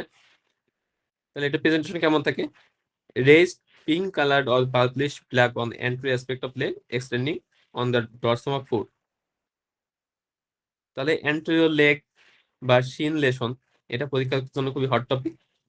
ডিফারেন্সিয়ালি একটা হচ্ছে প্রিটিবিয়াল মিক্সোডেমা, একটা হচ্ছে ইরাইথিমা নোডোসাম, আর একটা হচ্ছে পায়োডার্মা গ্যাংগ্রিনোসাম। তাহলে এই 3টা সিনারিও খুব ফ্রিকুয়েন্টলি পরীক্ষায় আসে। রিলেশনগুলো অনেক সময় ইচি থাকতে পারে, আর একটা হচ্ছে পিউডি অরেঞ্জ অ্যাপিয়ারেন্স থাকতে পারে। আমাদের জন্য বেশি মনে হচ্ছে কালারটা পিঙ্ক কালার বা পার্পলিশ ব্ল্যাক কালার থাকে। আর যেটা অনেক সময় কনফিউশন লাগে সেটা হচ্ছে মিক্সোডেমা কোমা, এটা হয় ইউজুয়ালি হাইপোথাইরয়েডিজম পেশেন্টের ক্ষেত্রে। আর প্রিটিবিয়াল মিক্সোডেমা এটা ইউজুয়ালি হয় হাইপোথাইরয়েডিজম পেশেন্টের ক্ষেত্রে। ট্রিটমেন্ট ইউজুয়ালি দরকার হয় না, তবে সিভিয়ার কেসে আমরা টপিক্যাল স্টেরয়েড দিয়ে ট্রিটমেন্ট করতে পারি। এরপর সে হাশিমোটোস থাইরয়েডাইটিস। তাহলে থাইরোটক্সিকোসিস মোস্ট কমন কজ ছিল গ্রেভস ডিজিজ, আর এদিকে বিপরীত হচ্ছে হাইপোথাইরয়েডিজম। হাইপোথাইরয়েডিজমের ক্ষেত্রে মোস্ট কমন কজ হচ্ছে হাশিমোটোস থাইরয়েডাইটিস। এই ক্ষেত্রে আমাদের অ্যান্টিবডি যেটা ইম্পর্টেন্ট সেটা হচ্ছে অ্যান্টি থাইরয়েড পারঅক্সিডেজ অ্যান্টিবডি। তাহলে এক্ষেত্রে কি হয়? destructive lymphocytic infiltration of thyroid ultimately leading to a varying degree of fibrosis and thyroid enlargement. তাহলে এখানে লিম্ফোসাইট ইনফিল্ট্রেশন হবে, টিস্যুগুলো ফাইব্রোসিস হবে, ফলে হাইপোথাইরয়েডিজম ডেভেলপ করবে আর থাইরয়েড এনলার্জমেন্ট হবে। তাহলে পেশেন্টের গয়টা থাকবে। তাহলে কোনো পেশেন্ট যদি গয়টার এর সাথে যদি থাইরয়েড টক্সিকোসিস ফিচার থাকে তাহলে আমাদের ডায়াগনোস হবে গ্রেভস ডিজিজ। আর কোনো পেশেন্ট যদি হাইপোথাইরয়েডিজম থাকে এর সাথে গয়টার থাকে তাহলে আমাদের ডায়াগনোস হবে হাশিমোটোস থাইরয়েডাইটিস। তাহলে পরীক্ষার সময় ডিটেলস সিনারিও না দিয়ে এরকম শর্টকাট সিনারিও দিয়ে থাকে, তাহলে এটা একটু খেয়াল রাখতে হবে। এরপর এসে আমরা গ্রেভস ডিজিজের যে অ্যান্টিবডি পেয়েছিলাম এটা ছিল অ্যান্টি থাইরয়েড রিসেপ্টর অ্যান্টিবডি। তাহলে থাইরয়েড রিসেপ্টর অ্যান্টিবডি এটা হচ্ছে মোর দেন 95% কেস অফ গ্রেভস ডিজিজ আমরা পাই। আর হাশিমোটোস থাইরয়েডিস ক্ষেত্রে আমাদের অ্যান্টিবডি ইম্পর্টেন্ট হচ্ছে অ্যান্টি থাইরয়েড পারঅক্সিডেজ অ্যান্টিবডি। তাহলে এই দুইটা অ্যান্টিবডির নাম মনে রাখা লাগবে। হাশিমোটোস থাইরয়েডিসের ক্ষেত্রে একটা ইম্পর্টেন্ট হচ্ছে এদের ক্ষেত্রে লিম্ফোমা রিস্ক অনেক বেশি থাকে। তাহলে রিমোটোলজিতে আমরা পড়ছিলাম শোগ্রেনস সিনড্রোমের পেশেন্টের লিম্ফোমা রিস্ক বেশি থাকে, আর এখানে পড়লাম হাশিমোটোস থাইরয়েডিস পেশেন্টের লিম্ফোমা রিস্ক বেশি থাকে। তাহলে এগুলো অনেক সময় পরীক্ষায় কোশ্চেন আসে যে কোন কোন কন্ডিশনে লিম্ফোমা রিস্ক বেশি। ট্রিটমেন্ট এখানেও একই, থাইরয়েড সাপ্লিমেন্টেশন দিব, লিভোথাইরক্সিন দিব। এবার সাব অ্যাকিউট থাইরয়েডাইটিস। তাহলে আমরা একটু আগে পেইনফুল গয়টার কজ পড়ছিলাম, সাপোজিটিভ থাইরয়েডাইটিস, সাব অ্যাকিউট থাইরয়েডাইটিস, আর একটা কি পড়ছিলাম, রিডাস থাইরয়েডাইটিস। তাহলে রিঅ্যাক্টিভ থাইরয়েডাইটিস, সরি রিঅ্যাক্টিভ না, সাব অ্যাকিউট থাইরয়েডাইটিস এটা হচ্ছে একটা পেইনফুল থাইরয়েড এনলার্জমেন্ট একটা কজ। তাহলে এই পেশেন্টগুলোর ক্ষেত্রে পেইনফুল বা টেন্ডার গয়টা পাওয়া যাবে। আর এটা যদি একটা ইনফ্লেমেটরি কন্ডিশন, এদের ক্ষেত্রে ইএসএটা বেশি পাবো। আমরা একটু আগে পড়ছিলাম যে লো রেডিও আয়োডিন আপটেক, যেসব পেশেন্টের ইনফ্ল্যামেটরি প্রসিডিউর কারণে বা থাইরয়েড গ্ল্যান্ডের ফলিকল ডিস্ট্রাকশনের কারণে প্রিভিয়াসলি সিনথেসিস হরমোনগুলো রিলিজ হয়, তাদের ক্ষেত্রে আমরা বলছিলাম কি এদের ক্ষেত্রে আয়োডিন আপটেকটা লো থাকবে। তাহলে কোন একটা পেশেন্ট যদি এরকম রিসেন্ট একটা ইনফেকশনের হিস্ট্রি থাকে, পেশেন্টের নেক পেইন থাকে, টেন্ডার গয়টার থাকে, ইনভেস্টিগেশন করে আমরা যদি দেখি যে ইএসআরটা বেশি আছে, আয়োডিন আপটেকটা কম আছে, তাহলে আমাদের ডায়াগনোস হবে সাবঅ্যাকিউট থাইরয়েডাইটিস। পরীক্ষার জন্য খুবই ইম্পর্টেন্ট, ফ্রিকোয়েন্টলি আসে। সাবঅ্যাকিউট থাইরয়েডাইটিসের ক্ষেত্রে কিছু কিছু ইনফেকশন আছে যাদের ক্ষেত্রে অ্যাসোসিয়েশন থাকতে পারে। একটা হচ্ছে অ্যাডিনো ভাইরাস, মাম্পস, আর একটা হচ্ছে কক্সবক্রি ভাইরাস। প্রেজেন্টেশন কেমন থাকে? Pain in the reason of thyroid that may radiate to angle of জ or ear and worsen by swallowing, coughing or movement of neck. Examination করলে পালপেবলি এনলার্জড অ্যান্ড টেন্ডার গয়টার পাবো। Systemic upset like fever, ম্যালাইজ এগুলো common থাকে, usually হয় কাদের young পেশেন্টের ক্ষেত্রে। তাহলে পেশেন্টের ক্লাসিক্যাল সিনারিও থাকবে হচ্ছে একটা নেক পেইন থাকবে, টেন্ডার গয়টার থাকবে, ইনফ্লামেটরি মার্কারগুলো বেশি থাকবে, আর আয়োডিন আপটেক করলে আয়োডিন আপটেকটা কম পাওয়া যাবে।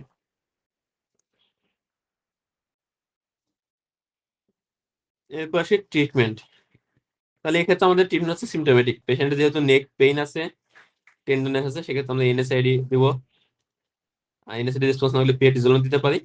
যদি পেশেন্টের থাইরয়েড টক্সিকোসিস ফিচার থাকে সেক্ষেত্রে আমরা সিমটোমেটিক ট্রিটমেন্ট বিটা ব্লক দিতে পারি।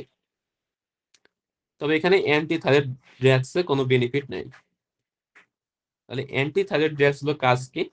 এটা হচ্ছে থাইরয়েড হরমোন সিনথেসিসটাকে ইনহিবিট করে। আর সাবঅ্যাকিউট থাইরয়েডাইটিস, থাইরয়েড সাবঅ্যাকিউট থাইরয়েডাইটিসে আমাদের সমস্যা কি বললাম, মেইন প্রবলেম এখানে নতুন কোনো হরমোন সিনথেসিস হয় না, আগে থেকে যেগুলো হরমোন তৈরি আছে সেগুলো রিলিজ হয়। তাহলে এখানে যেহেতু নতুন কোনো হরমোন সিনথেসিস হচ্ছে না, সো এই ক্ষেত্রে অ্যান্টিথাইরয়েড ড্রাগসের কোনো বেনিফিট আমরা পাবো না। তাহলে এটা ইম্পর্টেন্ট। পরীক্ষায় সিনারিও দিয়ে অনেক সময় জানতে চাই তবে যে ট্রিটমেন্ট কি করবো। অপশনে এনএসআইডি থাকতে পারে, অ্যান্টিথাইরয়েড ড্রাগ থাকতে পারে, রেডিও থেরাপি থাকতে পারে, সার্জারি, এই ধরনের বিভিন্ন অপশন থাকতে পারে। তাহলে এক্ষেত্রে আমাদের ট্রিটমেন্ট হচ্ছে এনএসআইডি অ্যান্ড বিটা ব্লকার, আর এনএসআইডি যদি রেসপন্স না করে সেক্ষেত্রে আমরা প্রেডনিজোলন দিতে পারি। তবে অ্যান্টিথাইরয়েড ড্রাগ বা রেডিয়েশন থেরাপি এগুলো কোনো এখানে বেনিফিট নাই আর কি। Postpartum thyroiditis. তাহলে পোস্টপার্টাম থাইরয়েডাইটিস আর সাবঅ্যাকিউট থাইরয়েডাইটিস দুইটা প্রেজেন্টেশন অলমোস্ট সিমিলার। পার্থক্য হচ্ছে পোস্টপার্টাম থাইরয়েডাইটিসে প্রেগন্যান্সির হিস্ট্রি বা রিসেন্ট ডেলিভারি হিস্ট্রি থাকবে, বাকি সবগুলো ফিচার সেম। এখানেও নেক পেইন থাকবে, তারপর হচ্ছে যে রেডিও আইসোটোপ আপটেক করলে এখানেও আপটেকটা আমরা কম পাবো। আয়োডিন ডেফিসিয়েন্সি দরকার নেই আমাদের। আয়োডিন ইনডিউস থাইরয়েড ডিসফাংশন, আচ্ছা এখানে এটা পরীক্ষার জন্য ইম্পর্টেন্ট না, জাস্ট ইসের জন্য একটু পড়ে রাখতে পারি। এখানে একটা ইফেক্ট আছে, এটা বলে ওল সাইকোপ ইফেক্ট। এখানে একটা কথা বলা আছে, very high concentration of iodine inhibit thyroid hormone synthesis and release. This effect last for about 10 days। তাহলে আমরা একটু আগে ডিসকাস করছিলাম যে কোনো পেশেন্টে যদি আমরা থাইরয়েড সার্জারি করতে চাই, তাহলে এর আগে আমরা হাই ডোজে আয়োডিন দিয়ে থাকি অনেক সময় ফর 10 days। কেন দিয়ে থাকি? এই যে এই ইফেক্টটার কারণে। তাহলে very high dose of iodine এটা কি করে? থাইরয়েড হরমোন সিনথেসিসকে ইনহিবিট করে। তাহলে এই ক্ষেত্রে আমরা বেনিফিট কি পাবো? থাইরয়েড হরমোন সিনথেসিস যেহেতু কম হচ্ছে, সো থাইরয়েড গ্ল্যান্ডগুলোর ফাংশনটা কম হবে কিছুটা, এবং এখানকার ভাস্কুলারিটি তো কম হবে, ফলে সার্জিক্যাল কমপ্লিকেশনসটা কম হয়। কিন্তু এই ইফেক্টটা পারসিস্ট করে 10 days পর্যন্ত। 10 দিন পরে এটা চেঞ্জ হয়ে যায়। তখন কি হয়? এই এক্সট্রা যে আয়োডিন আছে সে তখন কি করে? আয়োডিন এই থাইরয়েড হরমোন সিনথেসিসটা বাড়ায়। এটাকে বলা হয় এসকেপ ফেনোমেনন। এই যে সাপ্রেসটা ছিল, এই সাপ্রেশনের ইফেক্টটা থেকে যে এসকেপ করতেছে, এটারই নাম দেওয়া হয়েছে এসকেপ ফেনোমেনন। এই কারণে আমরা যখন থাইরয়েড সার্জারি করি, এর আগে 10 দিন পর্যন্ত আয়োডিন দিতে পারি, সাপ্লিমেন্ট দিতে পারি। এই কথাটাই থাইরয়েড সার্জারি এখানে বলা ছিল। এই যে oral potassium iodate is often added for 10 days before surgery to inhibit thyroid hormone release and reduce size and vascularity of gland, making surgery technically easier। তাহলে এই ইফেক্টটাকে বলা হইতেছে এই যে ওল সাইকোপ ইফেক্ট। এরপর সে অ্যামোডারন। তাহলে অ্যামোডারন আমাদের খুবই কমন একটা ড্রাগ, বিশেষ করে কার্ডিয়াক অ্যারিথমিয়াতে বা কার্ডিয়াক ডিজিজ, অনেক বেশি ডিজিজ আমরা অ্যামোডারন ইউজ করে থাকি। অ্যামোডারনের একটা ইম্পর্টেন্ট ক্যারেক্টারিস্টিক্স আছে।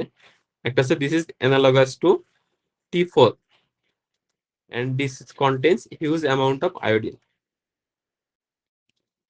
একটা কি করে? It has cytotoxic effect on thyroid follicular cells and inhibit conversion of T4 to T3। তাহলে অ্যামোডারন দুইটা কাজই করতে পারে। একটা হচ্ছে থাইরোটক্সিকোসিস করতে পারে, কারণ এটা হচ্ছে লার্জ অ্যামাউন্ট অফ আয়োডিন থাকে এবং T4 লাইক অ্যাক্টিভিটি আছে। আরেকটা হচ্ছে থাইরয়েড ফলিকুলার সেল গুলোকে ড্যামেজ করতে পারে। আর হাইপোথাইরয়েডিজম কিভাবে করতে পারে? By inhibiting conversion of T4 to T3।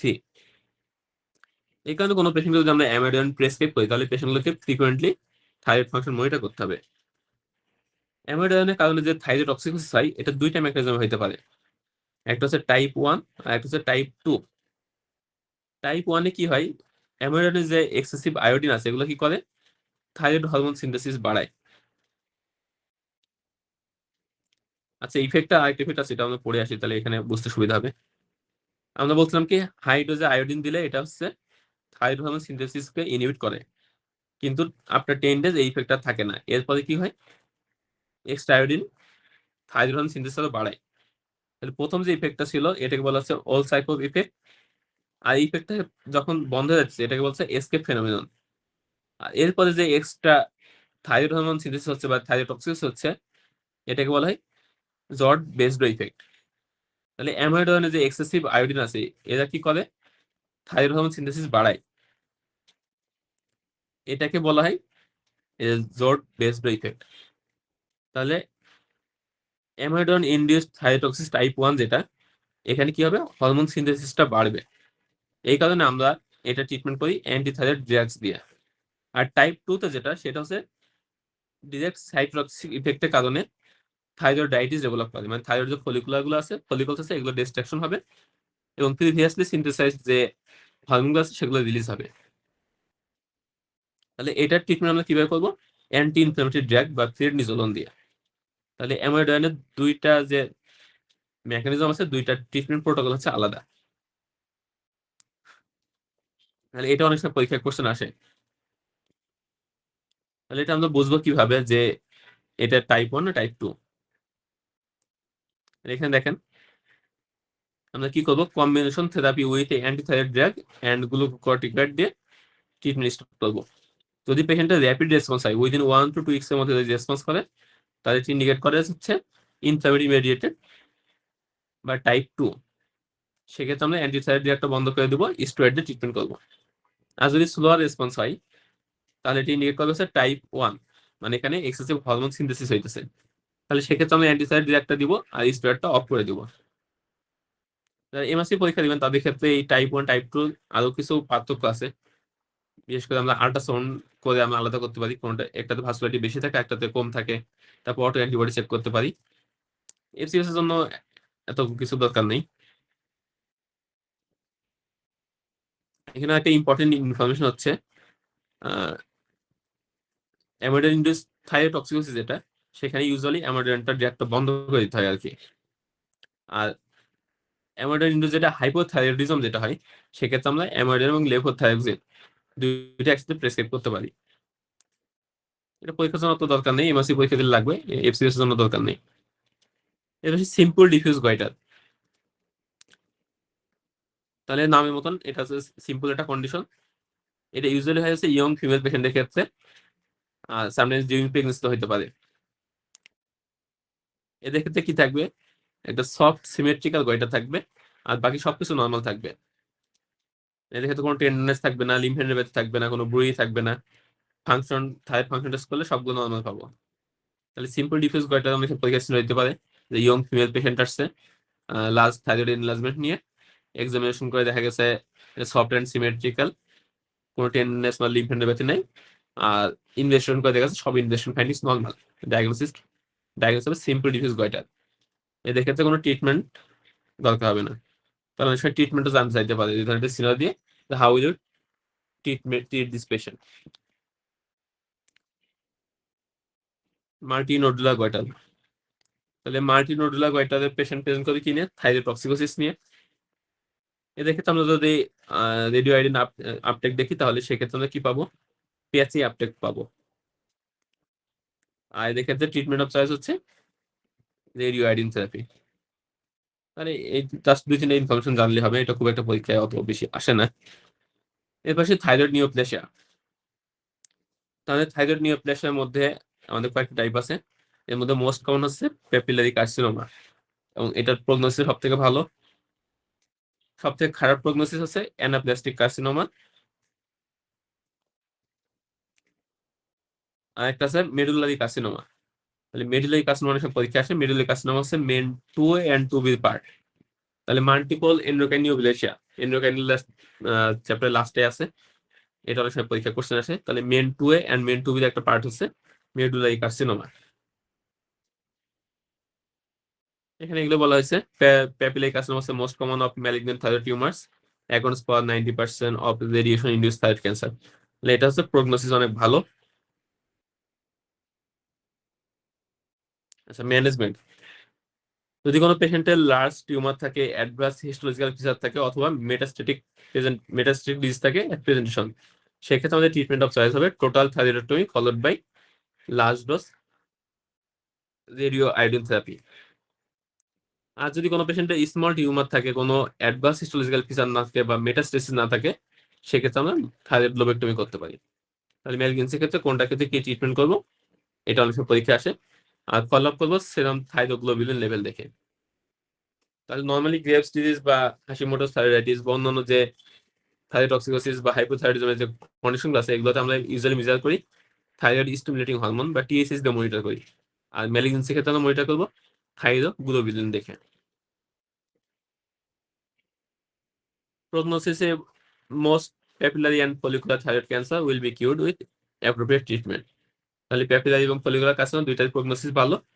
সব থেকে খারাপ হচ্ছে অ্যানাপ্লাস্টিক কার্সিনোমা, আর লিম্ফোমার প্রগনোসিসও খারাপ। অ্যানাপ্লাস্টিক কার্সিনোমা এন্ড লিম্ফোমা, এর মধ্যে অ্যানাপ্লাস্টিক কার্সিনোমা এটা পরীক্ষা অনেক সময় এসবি আসে। প্রেজেন্টেশন কেমন হবে, এগুলো প্রেজেন্ট করে ইউজুয়ালি ওল্ড এজে, মোর দ্যান 60 ইয়ার্স। আর একটা কি থাকবে, র্যাপিড থাইরয়েড এনলার্জমেন্ট, গয়টার থাকবে হার্ট, আর এখানে কম্প্রেশনের ফিচার থাকবে। ট্রিয়াকিয়া কম্প্রেশনের কারণে স্টার্টার হবে, আর লিকান ল্যারিঞ্জিয়াল নার্ভ কম্প্রেশনের কারণে হোর্সনেস অফ ভয়েস থাকতে পারে। অনেক সময় পেশেন্টের ডিসফেজিয়াও থাকতে পারে।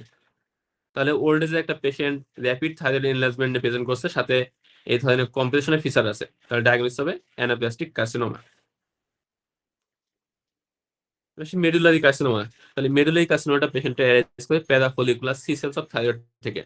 আমরা প্রথমে পড়ছিলাম থাইরয়েড গ্ল্যান্ডে দুই ধরনের সেল পাওয়া যায়, একটা হচ্ছে ফলিকুলার সেল যেটা থাইরয়েড হরমোন সিনথেসিস করে, আর একটা হচ্ছে প্যারাফলিকুলার সি সেল, এটা রিলিজ করছে ক্যালসিটোনিন। মেডুলারি কার্সিনোমা কেন হয়? Due to mutation in RET gene. এখানে কি হয়? অ্যাক্টিভেটিং মিউটেশন অফ রেড জিন। আমরা আরেকটা রেড জিনের মিউটেশন পড়ছিলাম, loss of function mutation in RET gene, সেটা ছিল হার্শপ্যাং ডিজিজে। তাহলে এটা অনেক সময় আসে, হার্শপ্যাং ডিজিজে কি ধরনের মিউটেশন হয়, আর মেডুলারি কার্সিনোমা বা মাল্টিপল এন্ডোক্রাইন নিউপ্লাসিয়া এগুলোতে কি ধরনের মিউটেশন হয়। তাহলে এটা অ্যাসোসিয়েট থাকে মেন 2A বা মেন 2B-র সাথে। মেন 2A-টাকে আগে বলা হতো মেন 2, আর 2B-টাকে আগে 3 বলা হতো, এখন 2A 2B বলা হয়। মেডুলারি কার্সিনোমা থেকে কিছু ইম্পর্টেন্ট কেমিক্যাল রিলিজ হয়, এর মধ্যে আছে ক্যালসিটোনিন, তারপর হচ্ছে সেরোটোনিন, তারপর হচ্ছে কিছু ট্যাকিকাইনিন রিলিজ হয়, অ্যাডরিনোকর্টিকোট্রপিক হরমোন রিলিজ হয়, একটা হচ্ছে প্রোস্টাগ্ল্যান্ডিন। তাহলে পরীক্ষা এগুলো অনেক সময় এমসিকিউ আসতে পারে, কি কি সাবস্টেন্স সিক্রেশন হয়।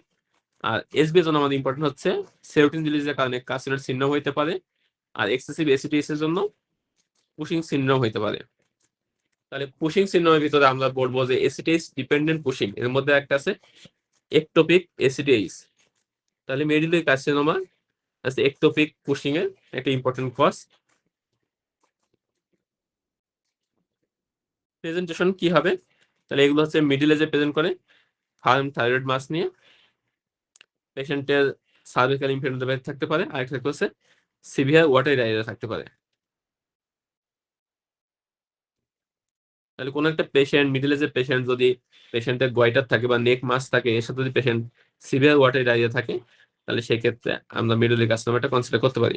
আর এর সাথে সাথে পেশেন্টের ফ্যামিলি হিস্ট্রি থাকতে পারে। ইনভেস্টিগেশন, তাহলে এখানে আমরা কি দেখবো? সেরাম ক্যালসিয়ামের লেভেলটা দেখি। তাহলে এটা একটা হচ্ছে টিউমার মার্কার, এটা দেখে আমরা পেশেন্টের রেসপন্স টু ট্রিটমেন্ট কেমন হচ্ছে এটা চেক করতে পারি।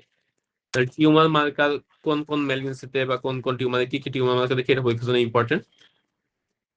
তাহলে থাইরয়েড অন্যান্য যে ম্যালিগনেন্সি গুলো আছে, সেখানে আমরা দেখতেছি থাইরোগ্লোবিলিন লেভেল, আর যদি মেডুলারি কার্সিনোমা হয় সেক্ষেত্রে আমরা দেখবো সেরাম ক্যালসিটোনিন লেভেল।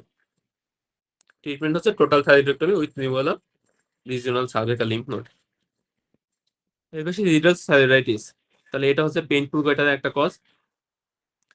এগুলোর সাথে অনেক সময় মিড-ডিস্টাল বা রেট্রোপেরিটোনিয়াল ফাইব্রোসিস অ্যাসোসিয়েটেড কন্ডিশন থাকতে পারে।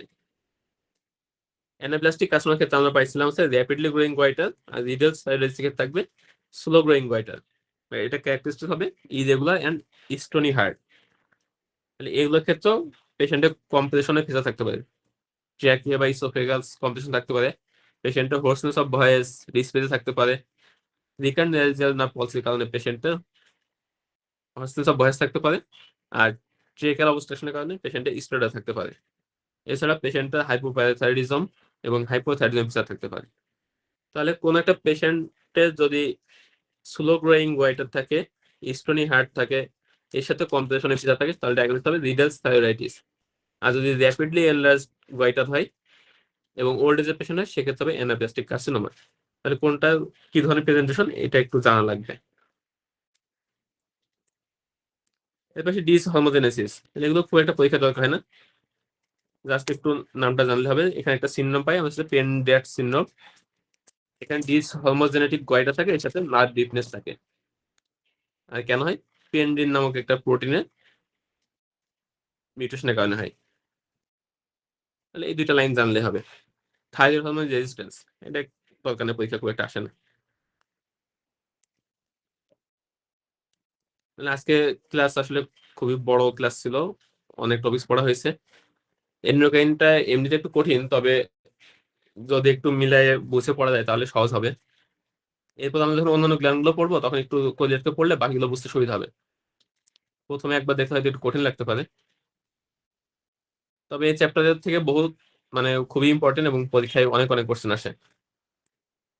তো সবাই একটু ভালো করে দেখে নিবেন, আর কারো যদি কোনো কোশ্চেন থাকে তাহলে বলতে পারেন। অনেক বড় ক্লাস, এমনিতে কমপ্লিকেটেড হয়ে গেছে।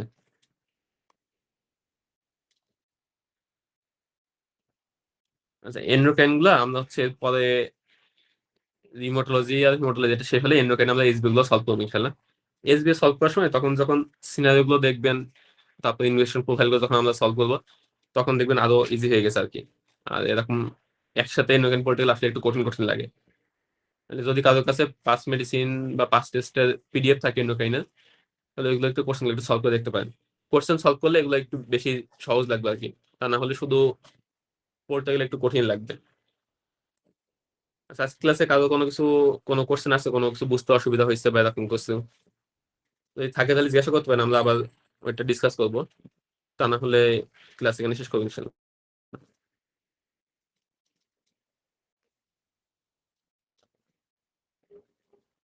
ওকে, ঠিক আছে, তাহলে আজকে ক্লাস এই পর্যন্তই।